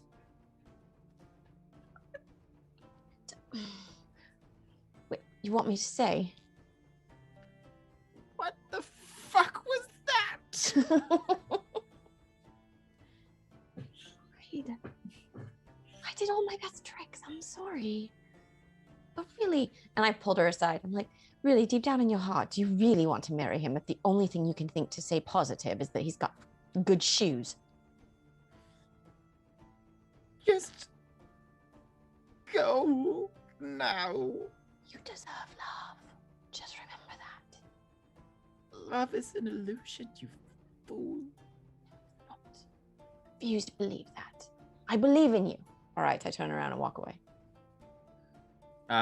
The two of them have a private conversation in the hedge maze. Naomi, Argus, Yeah. you are led Oh, so onto uncomfortable. this So stage. bummed. Ooh. That was like watching the melting of an ice cream cone. It was so much. All right. The two of you are led onto the stage. Argus, you are able to quickly assemble your glasses. Naomi, Yes. the stage manager, goes to the front of the stage and says, it's obvious that this is not a concert. So for the few people that are gathered around paying direct attention to the stage, she makes a quiet announcement and says, for those of you following along in the program, we are making a slight detour. This is the Greased Up Gnome. I never said Greased up gnomes. Greased Up Gnomes. Thank you. And there's a quiet, like, Okay. All right. Let's pull out a jam. Yeah. Okay. So this is really kind of a chamber music vibe, huh? We'll find out. I guess I'm gonna try to play an uplifting jam on the bowls. Yeah. Let's get a little instrumental moment here. A little walk in. Hello, we're the Greased Up Gnomes. Hello, testing. Okay, hi. Here we go. Tune my lyre. Ding ding ding ding. All right, I guess I'll start us off. I'm gonna leave it to you guys. Okay. It's kind of like because the bowls actually, because of the way I'm controlling the water, it almost sounds more like a percussion instrument than a humming that would come from normal playing of bowls. So it's like wow wow wow wow wow wow wow wow, like it's like a nice, almost like a bass, like dropping a bass beat kind of to it. Oh, And since I only okay. have 5 bowls or whatever it is, I basically have 5 strings, like almost what it would for a bass. So Okay. Nice, So Argus nice, is back there, just kind of like setting down the groove. Naomi, hit it. Yeah, okay. Well, ladies and gentlemen, it's a pleasure to be here with you this evening. You all seem like, these are difficult times we live in. We have a lot on our minds, the big important questions that keep us up at night. What fancy, insanely large hat should I wear to this gala event? What small struggling township should I subsume into my estate and subjugate everyone who lives there for my own wealth benefit? So in the spirit of that, I would like to share with you something that I wrote, about the big questions that keep me up at night. So without further ado, come gather my friends, hearken to my tale of the time that I ordered some bread and some ale. And when the fair wench brought over my food, quoth she, enjoy, quoth I, you too. Hey, nani, nani, why am I like this? Hey, nani, nani, I just want to die. Hey, nani, nani, why did I say that? Whose idea was it to let me outside?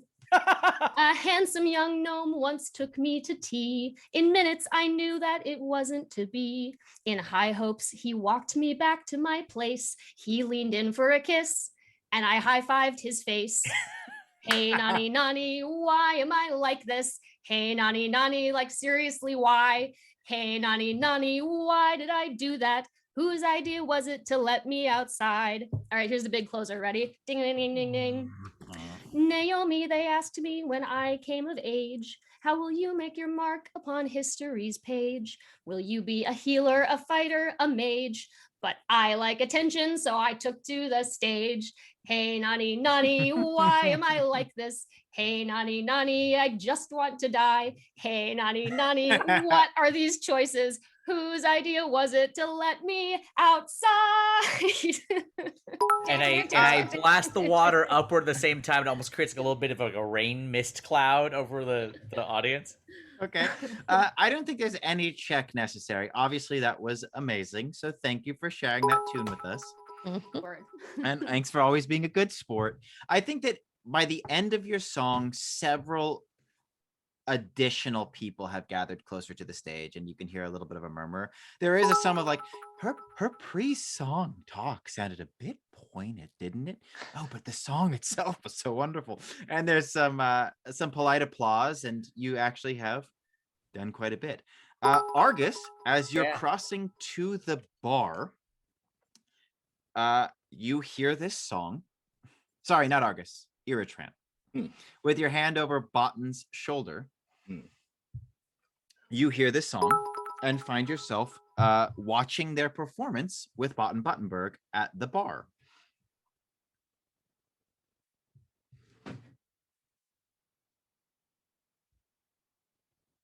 We got a couple more thanks here. Steph, Ivan, Gamer Shark, and Fiatal, thank you for the bits. You are the shit. The shit. So yeah, I as they're doing that, I grab 2 unattended drinks and hand them to Botten, both of them. Okay, Botten has them and says, "What? Well, the drinking song, brother. But I'm working, so I can't drink. You'll have to drink for me." Oh, yes, I love to drink. Yeah. And he does one of those really like, I have a cup, where it's just like, And I do pushed up to help him up. Like, there you go. Down the hatch. and by the time the second one's done, you can tell that he's a bit tipsy. Yeah, and he says, "Wow, this party's just gotten so much more interesting." Indeed. It's a beautiful night. Maybe we should go outside. All right. You guys are you guys are technically outside because most of these are taking places in like little courtyards. It's a huge estate. And so in this summertime, you are technically outside, though it doesn't feel like it. You're in a very manicured, walled off place. But he does point to the sky and say, "What's that then?" Oh, that's the moon roof. Well, wonders never cease. These palaces, they're amazing. Yes. But if we go outside for a breath of fresh air, maybe we'll be able to actually see the difference. If you can't tell the difference, it's such a good roof. and then I grab another drink and hand it to him. He takes it and he downs it. Awesome. You're just trying to lead him outside? Yep. Get him drunk, lead him outside. Sure. He's going to follow you along. As he does, the two of you bump into a waiter who's got a tray full of drinks and ends up crashing into somebody else. But Botten says, it's just a servant. I wouldn't worry about it. And pulls you towards the door. Triss, a tray full of drinks splashes all over you. And you see Eritran walking towards the exit with a very drunk Botten Buttenberg. But the waiter who just got knocked over into you is very apologetic. And your gloves, I imagine they're white, like the sash around, would just got covered in a deep red wine. And the servant says, my apologies. I can take your gloves and quickly soak them and bring them right back. I'm so sorry. May I have your gloves? I would love to take care of this. Yes, sure. And I'm very distracted and I take off the gloves. Yeah, I'm like, sure. it's not a problem. Don't worry about it. It happens all the time. And I go to follow Eritran. Yeah. Roll. What's your passive perception, Triss? Passive perception is 13. Yeah, roll perception. Please. 19. Yeah, I can give you a little something then. As you're cutting through the crowd, you notice on the I think possibly like the entire outfit, because it is kind of a special occasion.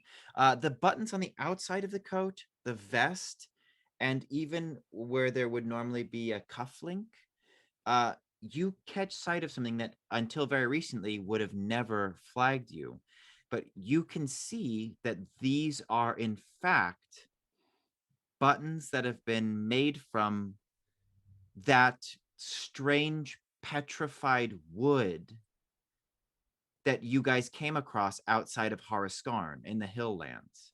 The stuff that was being logged and even carried on the cart of those bandits. Well, bandits, I'm using very loosely, but those. Wait, who is this on? It's on a fellow who, when you look him over, looks very familiar. He looks like that fellow Vats that you met on the road. The human that was with the elves? Yes. Only no longer in road attire, but in a full noble's dress. And all of his buttons have been made from that.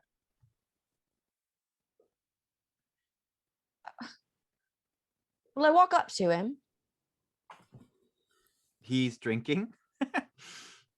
Hello, don't I know you? And he extends his hand, I guess, to be polite for yours. I take it. And as soon as he does, you feel him turn your hand over and trace his thieves' cant symbol on your scar. And he says, well, that would be a very difficult scar to forget. What are you doing here? I believe I'd ask you the same thing. Well, don't we both have secrets? It's a pleasure to meet you. Triss. Well, here, you can call me Beatrice. Beatrice Onan? You've heard of me? Oh no. My name is Gustav Cumberbatch. And I do believe we've been encouraged to find each other this evening. I didn't even think that was a real person. I made it up. To be fair, your father verified the family. Right. I mean, I Yeah. heard the name in passing, but I didn't actually think it was you were going to materialize. What do you mean materialize? What are you doing here? Well, Are you it's such a long story. I'm not in. This is what I really look like, unfortunately. Oh, God. Me too. All right. Well, I have so much to talk to you about in so little time. And I lean in really close to his ear and I say, I don't know if you saw the gentleman. He's very, very boring. His name is Buttenberg. Right. So he's sort of been possessed by a skull that we unleashed in the garden area in the tower. And I think he's going to murder the Duchess. So I kind of have to go follow him. Also, I'm supposed to pick between him and you. I mean, you win, obviously, hands down. But that also might... Okay. I might have to make that. It's a lot. But right now, the first thing is I've got to go stop an assassination from happening. I've got a lot to talk to you about afterwards, though. And I'm sorry for all of it. I'll make it all right. Okay. Well, shall we? What, shall we? You're going to come with me? Why wouldn't I? Assuming you are telling the truth, I don't think you should go by yourself. Well, all right. It could get dangerous. Yes, with Buttenberg, I highly doubt it. Well, all right. I think he went that way. Yes, I do believe he was the one who knocked that tray of drinks onto your arm. Oh, that's the one. All right. I actually really like this dress. Yeah. So the two of you follow, and Ertain, in your little area that you've carved out here, you see Triss followed by who you would know as Vats come out of the door just in time to see you with, yes, Argus? Can we see this from the stage at all? Yeah, if you guys want to get in on this action, you and Naomi can see it from the stage. Are you trying to get in on the action? Well, we probably I have a 16 passive wisdom, so I'm assuming that we probably saw or heard the tray smash, and that probably drew our eyes, if anything. After the explosive finish to the amazing song, by the way. Beautiful song. I think that this could be a great time for all of you to kind of meet back up. Great. Yeah, so Ertain, you see first Triss and Vats come through, and then Argus and Naomi. Thank you, nobles. Good night. The gang's all here. I'll give you a little bit of privacy here. This will just be, like I see this as a connected grid of courtyards that are designed to give people interesting sitting areas. So you find yourselves alone with Vats and Buttenberg. I will be these two, but what do you want out of them? Okay, so I wave everyone over as I am basically I'm trying to get Botten hammered. Oh, so... It didn't take much. Three of those drinks chugged as quickly. He's about as coherent as you want to keep him. Oh, that's perfect. Okay. All right. Well, we found the would-be assassin. He turns and sees who we will now start to refer as Gustav Cumberbutt, and he says, "Oh, my competition." Ha! And Gustav says, he just kind of puts a hand up and turns his back and says, I will allow you to do whatever it is you're going to do. So you have Botten. Would you like me to kill him? What? No, I feel like that's against some sort of rule. Maybe. Okay, whatever. I mean, he hasn't tried to kill anyone. He's just a drunk guy right now. Well, I feel like our best bet right now is, look at this guy. Like, if we could just do an exorcism, maybe that'll solve our problem. We could just follow him around and see if he tries to assassinate anyone. That seems highly unlikely. This guy's a mess. No offense, sir. Oh, I could kill him right now. I could kill him. Just saying. Well, we could all kill him, but that's not the point. Okay, fine. Whatever. Let him not kill the Duchess. I'm not going to be killing anybody. I know. Except your heart, he says to you, Beatrice. Oof. Oh, boss. Yep, I'm going to kill him. That might be the most interesting thing you've ever said. You think that's interesting? And then I'll bury you alive. With me. You were really onto something there for a minute, and it took a turn. Very interesting turn. A little dark there. Oh, God. Right. We've just got to... I don't know how to deal with him. We can't really keep him in jail because there's been no charges. So how do we exercise him? Yes. He will benefit from one and then the other, I think. Somebody roll Arcana. I'll take it. Yeah, better not be me. Okay. If anybody else is trained and wants to help, you are welcome to roll at advantage. Anyone else want to help? All right. Who has some Arcana ability? I've Cool. got plus Yeah, why not? I'll do it. Sure. Oh. You rolled an 18. I got a 15. But for some reason, it rolled double up. So Hold glad on. I helped. 15 will Yeah, be it's a fine, 50. Argus. How would you? I'm interested to hear. 15 is going to be successful, so I'll tell you what you Well- learn. But how would you go about obtaining the knowledge? Well, I have a theory that would work, and it would be that since I was able to project some of the water when we were dealing with the roots that were being moved around inside Harskarn, inside the garden itself, when I Right. hit things with water, they came back to life. So there is an idea of me potentially utilizing my ability to shape water or to create water to be able to potentially pull it out of him. Sure. But it may require a lot of magic. Well, just give me like a visual of how you do the thing. Well, here's the thing. I don't intend to do this to start off with. I kind of want to kill him. So I place a hand on his chest Mhm. and I try to pull the liquid, all the liquid he's drank, Mhm. out of his Ooh. stomach through his Oh. esophagus. Oh God. But what if you grab the actual water in his body? He needs to live. Whatever happens, happens. We'll find out. Sure. I'm gonna let Argus! you. I What don't- happens is he coughs up puke, like doesn't bend over and do a full puke. He like coughs up puke, and you can see like ale, and then blood. And he's like, "What are you doing?" Oh, Is this not how you do an exorcism? Dude. No. No. Oh, okay. I'll stop that now. Back off.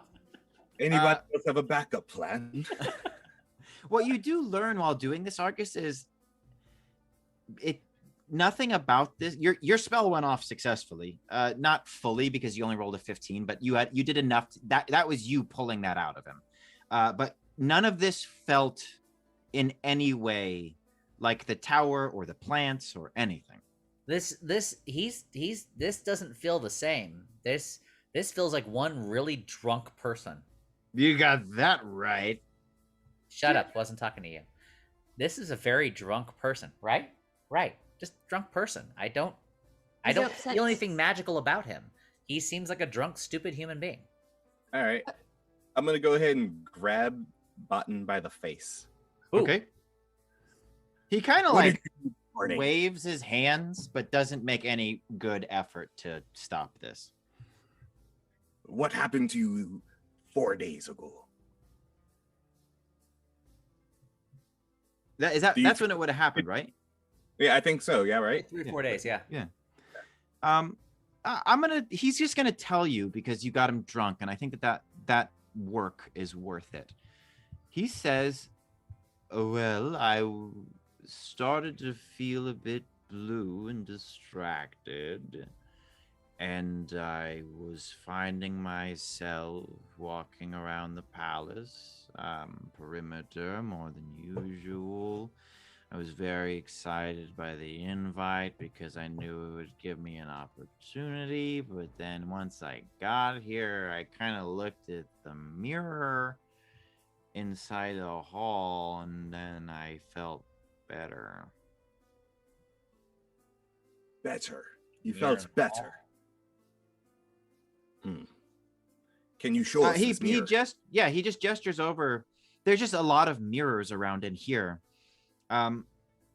He's basically saying like 4 days ago, whenever this thing happened, I started to feel weird.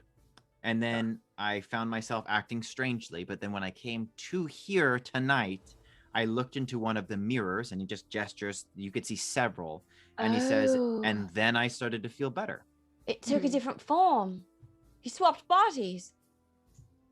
It can Or do maybe it's in the mirror. Oh, maybe.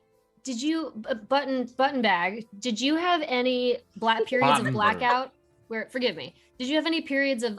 Did you lose any time? When you didn't remember where you had been for any chunk of time when you were walking around the palace grounds more often than usual?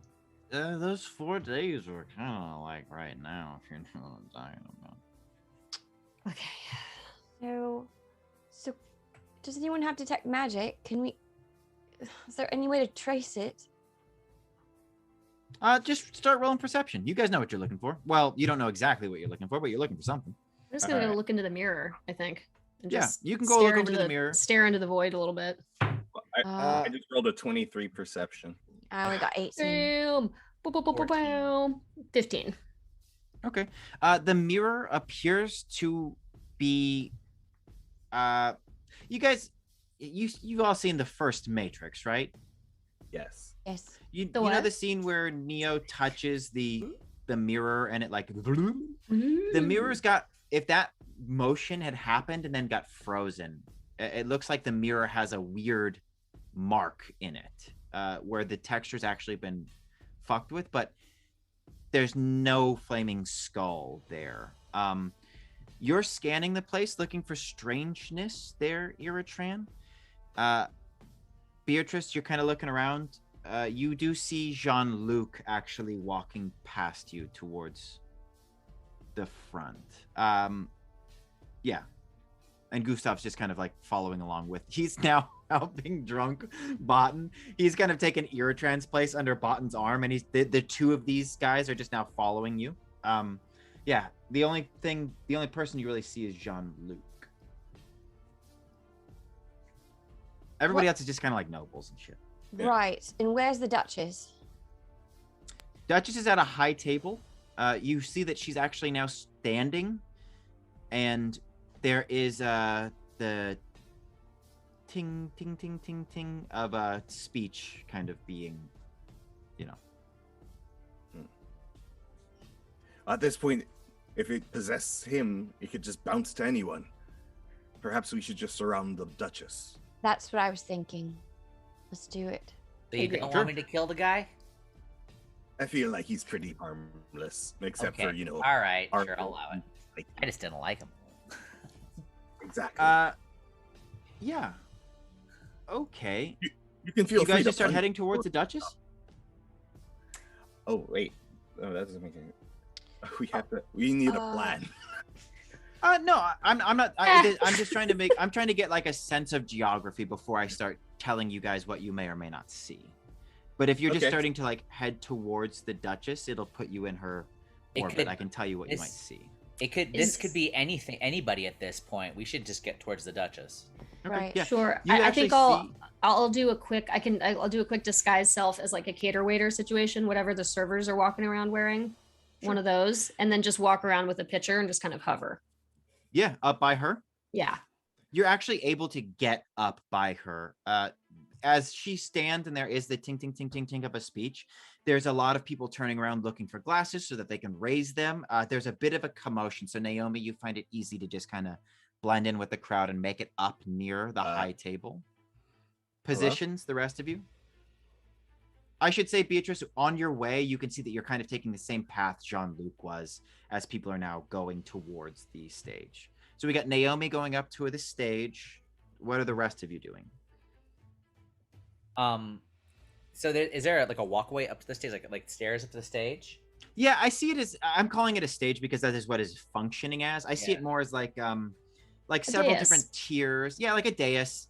Dais, That would be okay. a permanent place out in this garden, like made out of stone, but it's been set up with a high table up there. There's like a ramp and back, like a semicircle of stairs.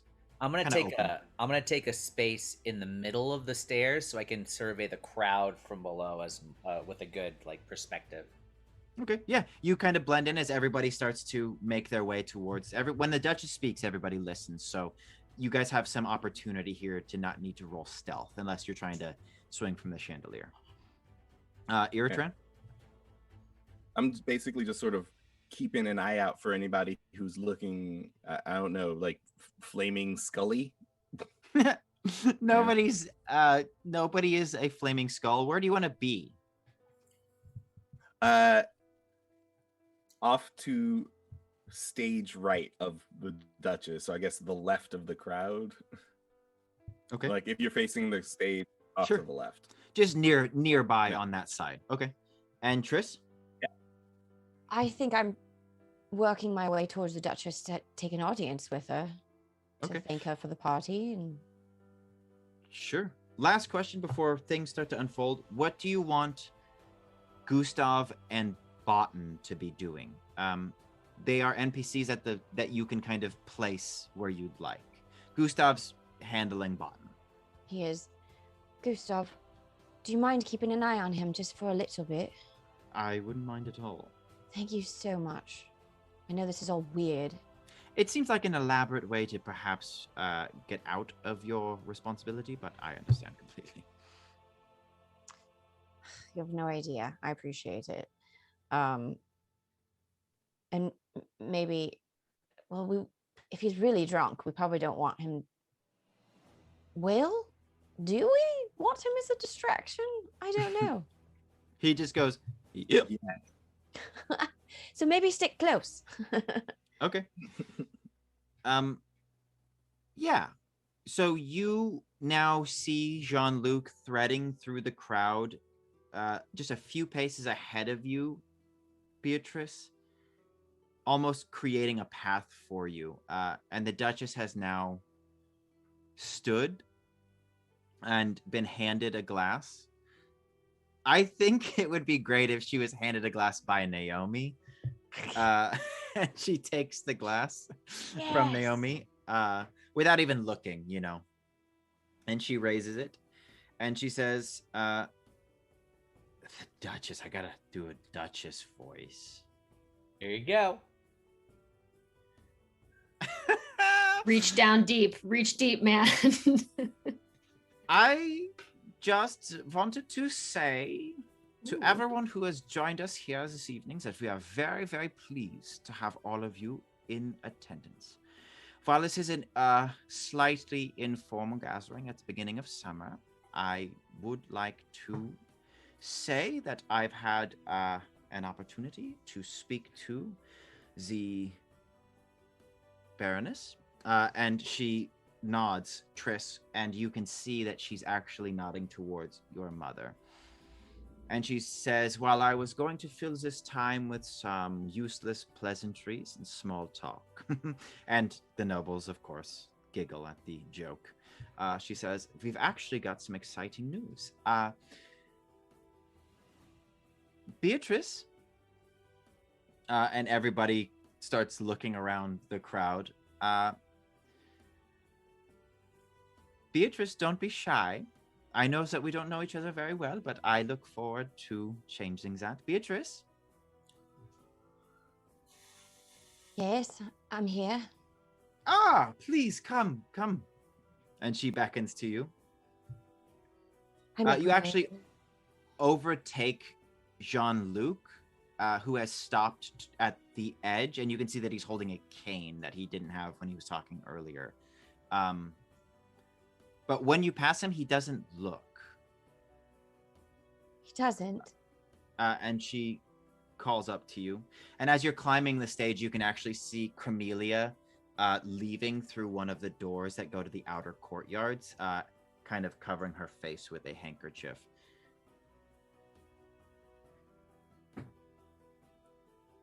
All right, I put that away for later, and I walk up to the Duchess and I curtsy.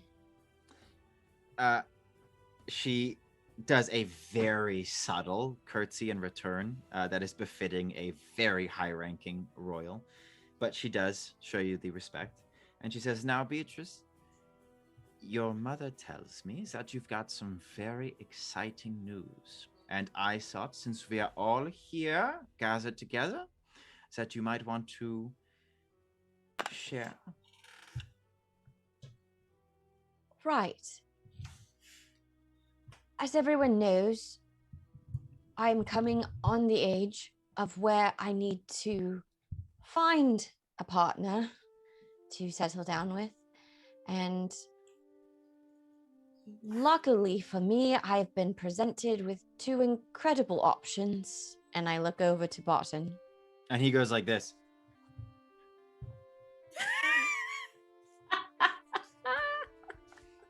And Gustav just goes.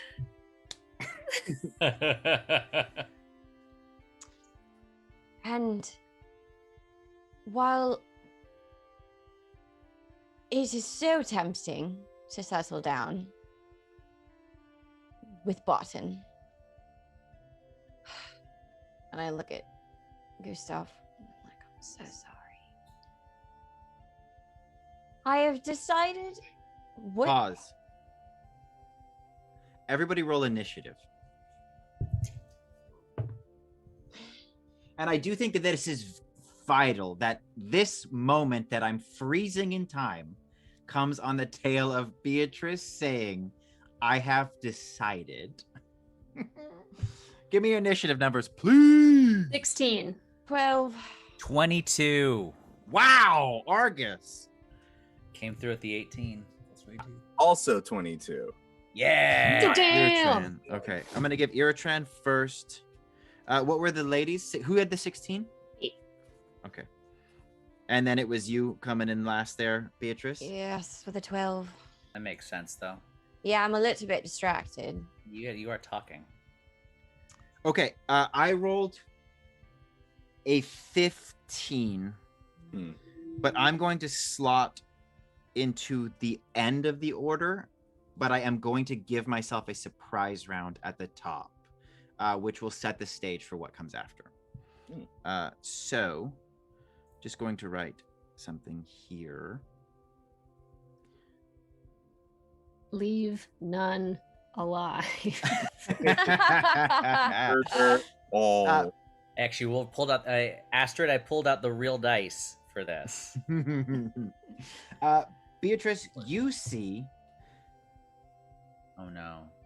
Everybody sees because you've placed yourselves all right where you need to be. You see Jean-Luc twist the head of this cane and draw a sword out of it and start to lunge up the steps to thrust the blade at the Duchess. But we're going to catch him drawn back, and it's going to take his entire movement to get to her. So he will not be able to make an attack this round. But in this room, before everybody acts, it is important that we all realize what's happening. The Duchess of the entire island is making a speech in front of all of the royal families on the island. So I just want to make sure we have the right framework around our next actions. As you now see Jean-Luc, there's time enough for everyone to gasp, and the Duchess looks at Jean-Luc and even says, Jean-Luc? Which brings us to Eartran. So I still have those jugs of grog that I brought from Mitzi's, right? Do I have them on I've me? imagined you've just been like spiking Botton's drinks with them and lugging them around the party. Awesome. Okay, I'm gonna throw one at him. Okay, roll. That's just gonna be it's gonna be an improvised weapon, so you'll get your dex bonus, but not your proficiency. So you're basically just rolling an attack with dex. Like unarmed strike or just attack with dex? Just an attack with dex. Oh, I love that. So roll my dex. 12. Okay. Yeah, okay. There another surprise action that happens. I was going to trigger on the first miss. It just happens to be Eritran. The jug is flying straight at Jean-Luc when it explodes in the air. It looks like something collided with it. But unless anybody wants to use their action to find out where, nobody sees it happen because all eyes are on Jean-Luc. Eritran, do you want to use your movement to get any closer? Yes, and draw my weapons. Okay. You got him. Which brings us to Argus. How far away is he currently from me on the stairs? I think that you are within your movement. We're a little abstract here, but because of where you placed all you guys, I didn't want you to have any movement penalties, so you could get to him. Copy that. Not going to, as a matter of fact. Okay. I'm going to cast Thorn Whip on him, which I'll do right now, I guess. And it's a 16. 16? No, that's not right. I have a +6 for that. It's an 18. Wow. That's going to hit. Awesome. Roll damage. I will do this. It's a D6. It's a 4. And it Okay. I also, because it's a thorn whip, I do get to pull him 10 feet towards me away from the Duchess. Yeah, Or at a direction opposite of that of the Duchess. sure. You wrap the water whip around him and see that it actually burns on his flesh and brings a little bit of color back to them when it touches on his neck. And you yank him backwards, and he says, "Rah!" Nice. And I yell, protect the Duchess! Guards are drawing their swords in the crowd, and there's glaives and pikes being raised out of the crowd. Naomi. Okay, I'm gonna tackle the Duchess around the knees and try to get her to ground. You rascal. Roll it. This is going to be a grapple. You can use You're so strong. Oh god, this is gonna Athletics go or super acrobatics? well. Okay, what was the first one? What are acrobatics? Athletics or acrobatics. Okay. Okay. Well, that's a 7. Oh no. I wasn't going to have her contest because I think she's taken aback, but that's going to be a miss. So I will have her contest, and if she misses, I'll give it to you. Okay. No. It's not great, but it's better than a 7. You collide with her dress. What are those things inside the dresses that puff them out? A crinoline or a hoop skirt. You hit into her hoop skirt and bounce off, Naomi. Like a fucking trampoline. Like a trampoline. Oh no. Oh god. And she is That's incredible. like Queen Amidala circa episode 1, like at the council chambers, painted face, huge hat, huge dress. You just boink right off and tumble backwards. And she's still saying, she's backing up now, kind of looking for her guards, and she's saying, Jean-Luc, I do not understand. Which brings us to Beatrice. So, I don't have any of my weapons because I am Beatrice, correct? Normally I would say that's up to you, but you did come here with your mother and you went to the dress shop with your mother. Right. If you think you could have smuggled them in, I would allow it, but No, so Jean-Luc, does he still have his sword? yeah, it's a thin, it's not as thin as a rapier, but it is obviously a cane sword. It's a hidden sword. All right, I would like to use my sneak, if I may, and take my sash off my dress and use it to wrap around his sword and fling it off. Okay, yeah. I think that's just going to be, again, like Ertain, an improvised weapon. So roll to attack and only add your dex.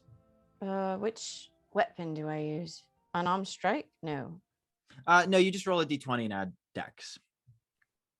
Oh, all right. There we go. It's a 23. That will do it. Nice. Where do you want to fling the sword?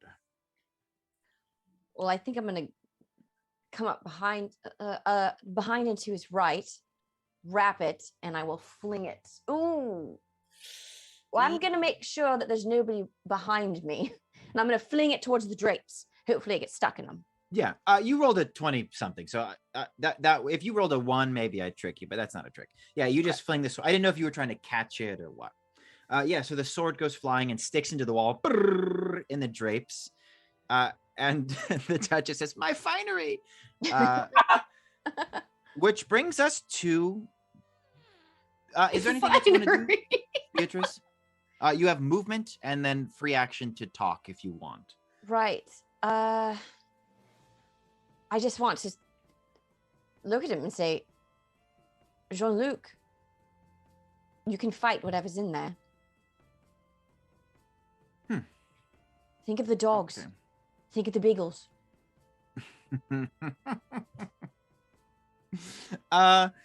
Jean-Luc is going to lunge again at the Duchess.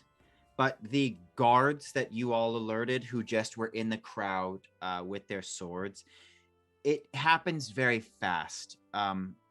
They just kind of come out of the crowds as one and pincushion him. And he drops the sword and falls to his knees, and you can see that his robes are now soaking through with blood. And you can see that he's trying to say something. He's looking right at the Duchess and trying to say something. And then from out of his mouth, this black smoke starts to swirl, followed by green sparks and licks of flames. And the skull just pushes through his mouth, breaking his jaw, and explodes out. It flies right past the Duchess, behind her, where you can see one of the nobles whip a cloak over it and start running for the back door. I'm going to take a move here. That person in the cloak has now made it through to one of those side doors you all kept finding privacy in, and they've passed out of the courtyard into, like, who knows. We can be out of initiative here. What would you like to do? Tend to Jean-Luc immediately. Okay, Beatrice stoops down to Jean-Luc. I'm going to kind of gather everybody's actions first, and then we'll kind of resolve them. Beatrice kneels down to tend to Jean-Luc. Naomi, you're on mute. Yep. God damn it. I'm going after Cloaky Boy. Okay, Naomi's sprinting after Cloaky Boy. Argus. And to the Duchess. Argus is going to the Duchess. Ertain. I'm going with Naomi to Okay. catch the cloaky boy. Okay. Beatrice, you kneel down next to Jean-Luc as Argus sprints past you to tend to the Duchess. She's in a fright. And the camera follows Ertain and Naomi through the crowd as they're now fighting through what is becoming a very, very uncomfortable and scary situation as people are screaming. And, I mean, what we just saw is pretty fucked up. Ertain and Naomi, you burst through the door that you saw this person going. They are running down a set of stairs.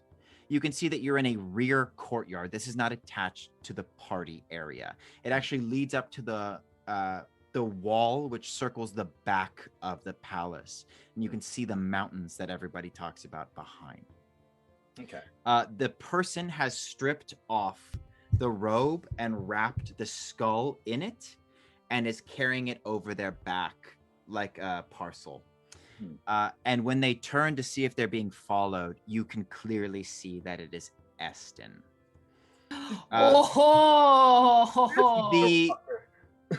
The glass that shattered before it hit the Empress was blocked by one of his moves. I rolled initiative for both Jean-Luc and Eston, and that was Eston's doing. Just so you know, he was there the whole time. Across the courtyard, you see a flash of orange light come from Eston's hands. There are two soldiers who are guarding a small sally port, and they spasm. In the throes of death, one of the guards falls back and slumps over a massive lever, dead. Eston wastes no time. He kicks the man off and pulls this lever down, releasing the pulley system. There's a loud roar of chains gnashing against gears, which grind into your ears. Eston shouts, "Well, it seems the darkness has come for all of you." And before the portcullis is even done rising, a mass of people rush in. At first, they appear to be a dark human army. And then you notice the whites in their eyes, the torn hunks of flesh, and the sallow tint of mortified flesh, which falls from their bones.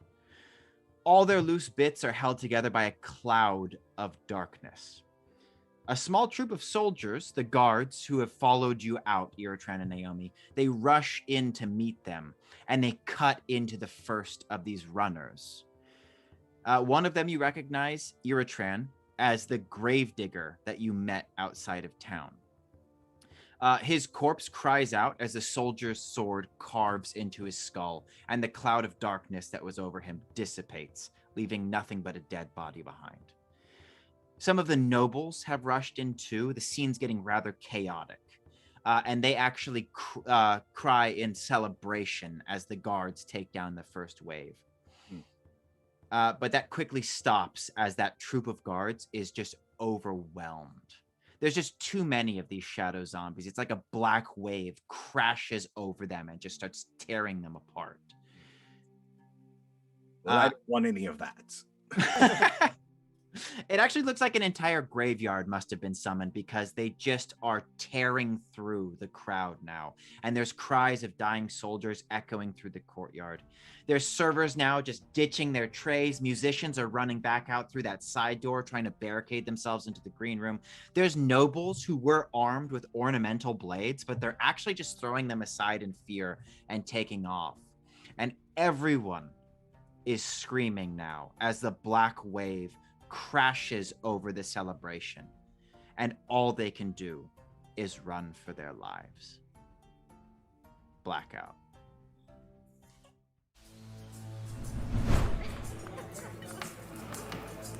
Oh. Holy shit, what the hell? I have a boomerang. What the hell am I supposed to do? Boomerang against a zombie horde. Wow. Oh my god. Wow. Wow, wow, wow. Holy shit balls, you guys. This What whole did we- episode was like, what? What? What is Wow. going on? I definitely had fun getting Botan drunk. Oh yeah.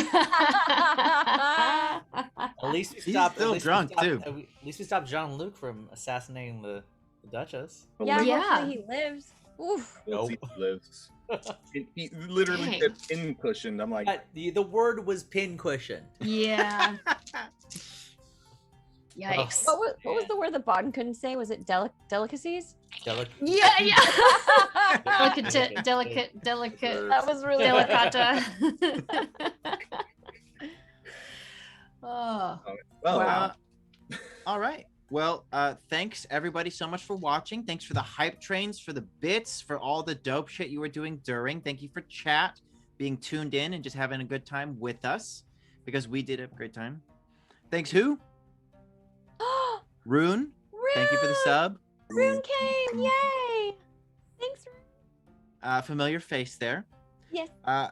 Please continue to spread the word. Hit the follow button, subscribe. Go check out our sweet TikToks or our recaps or the other episodes that you could find on our YouTube. All the links you need are below. And until next time, I'm your DM, Jesse Keeter, saying, are you in? good night.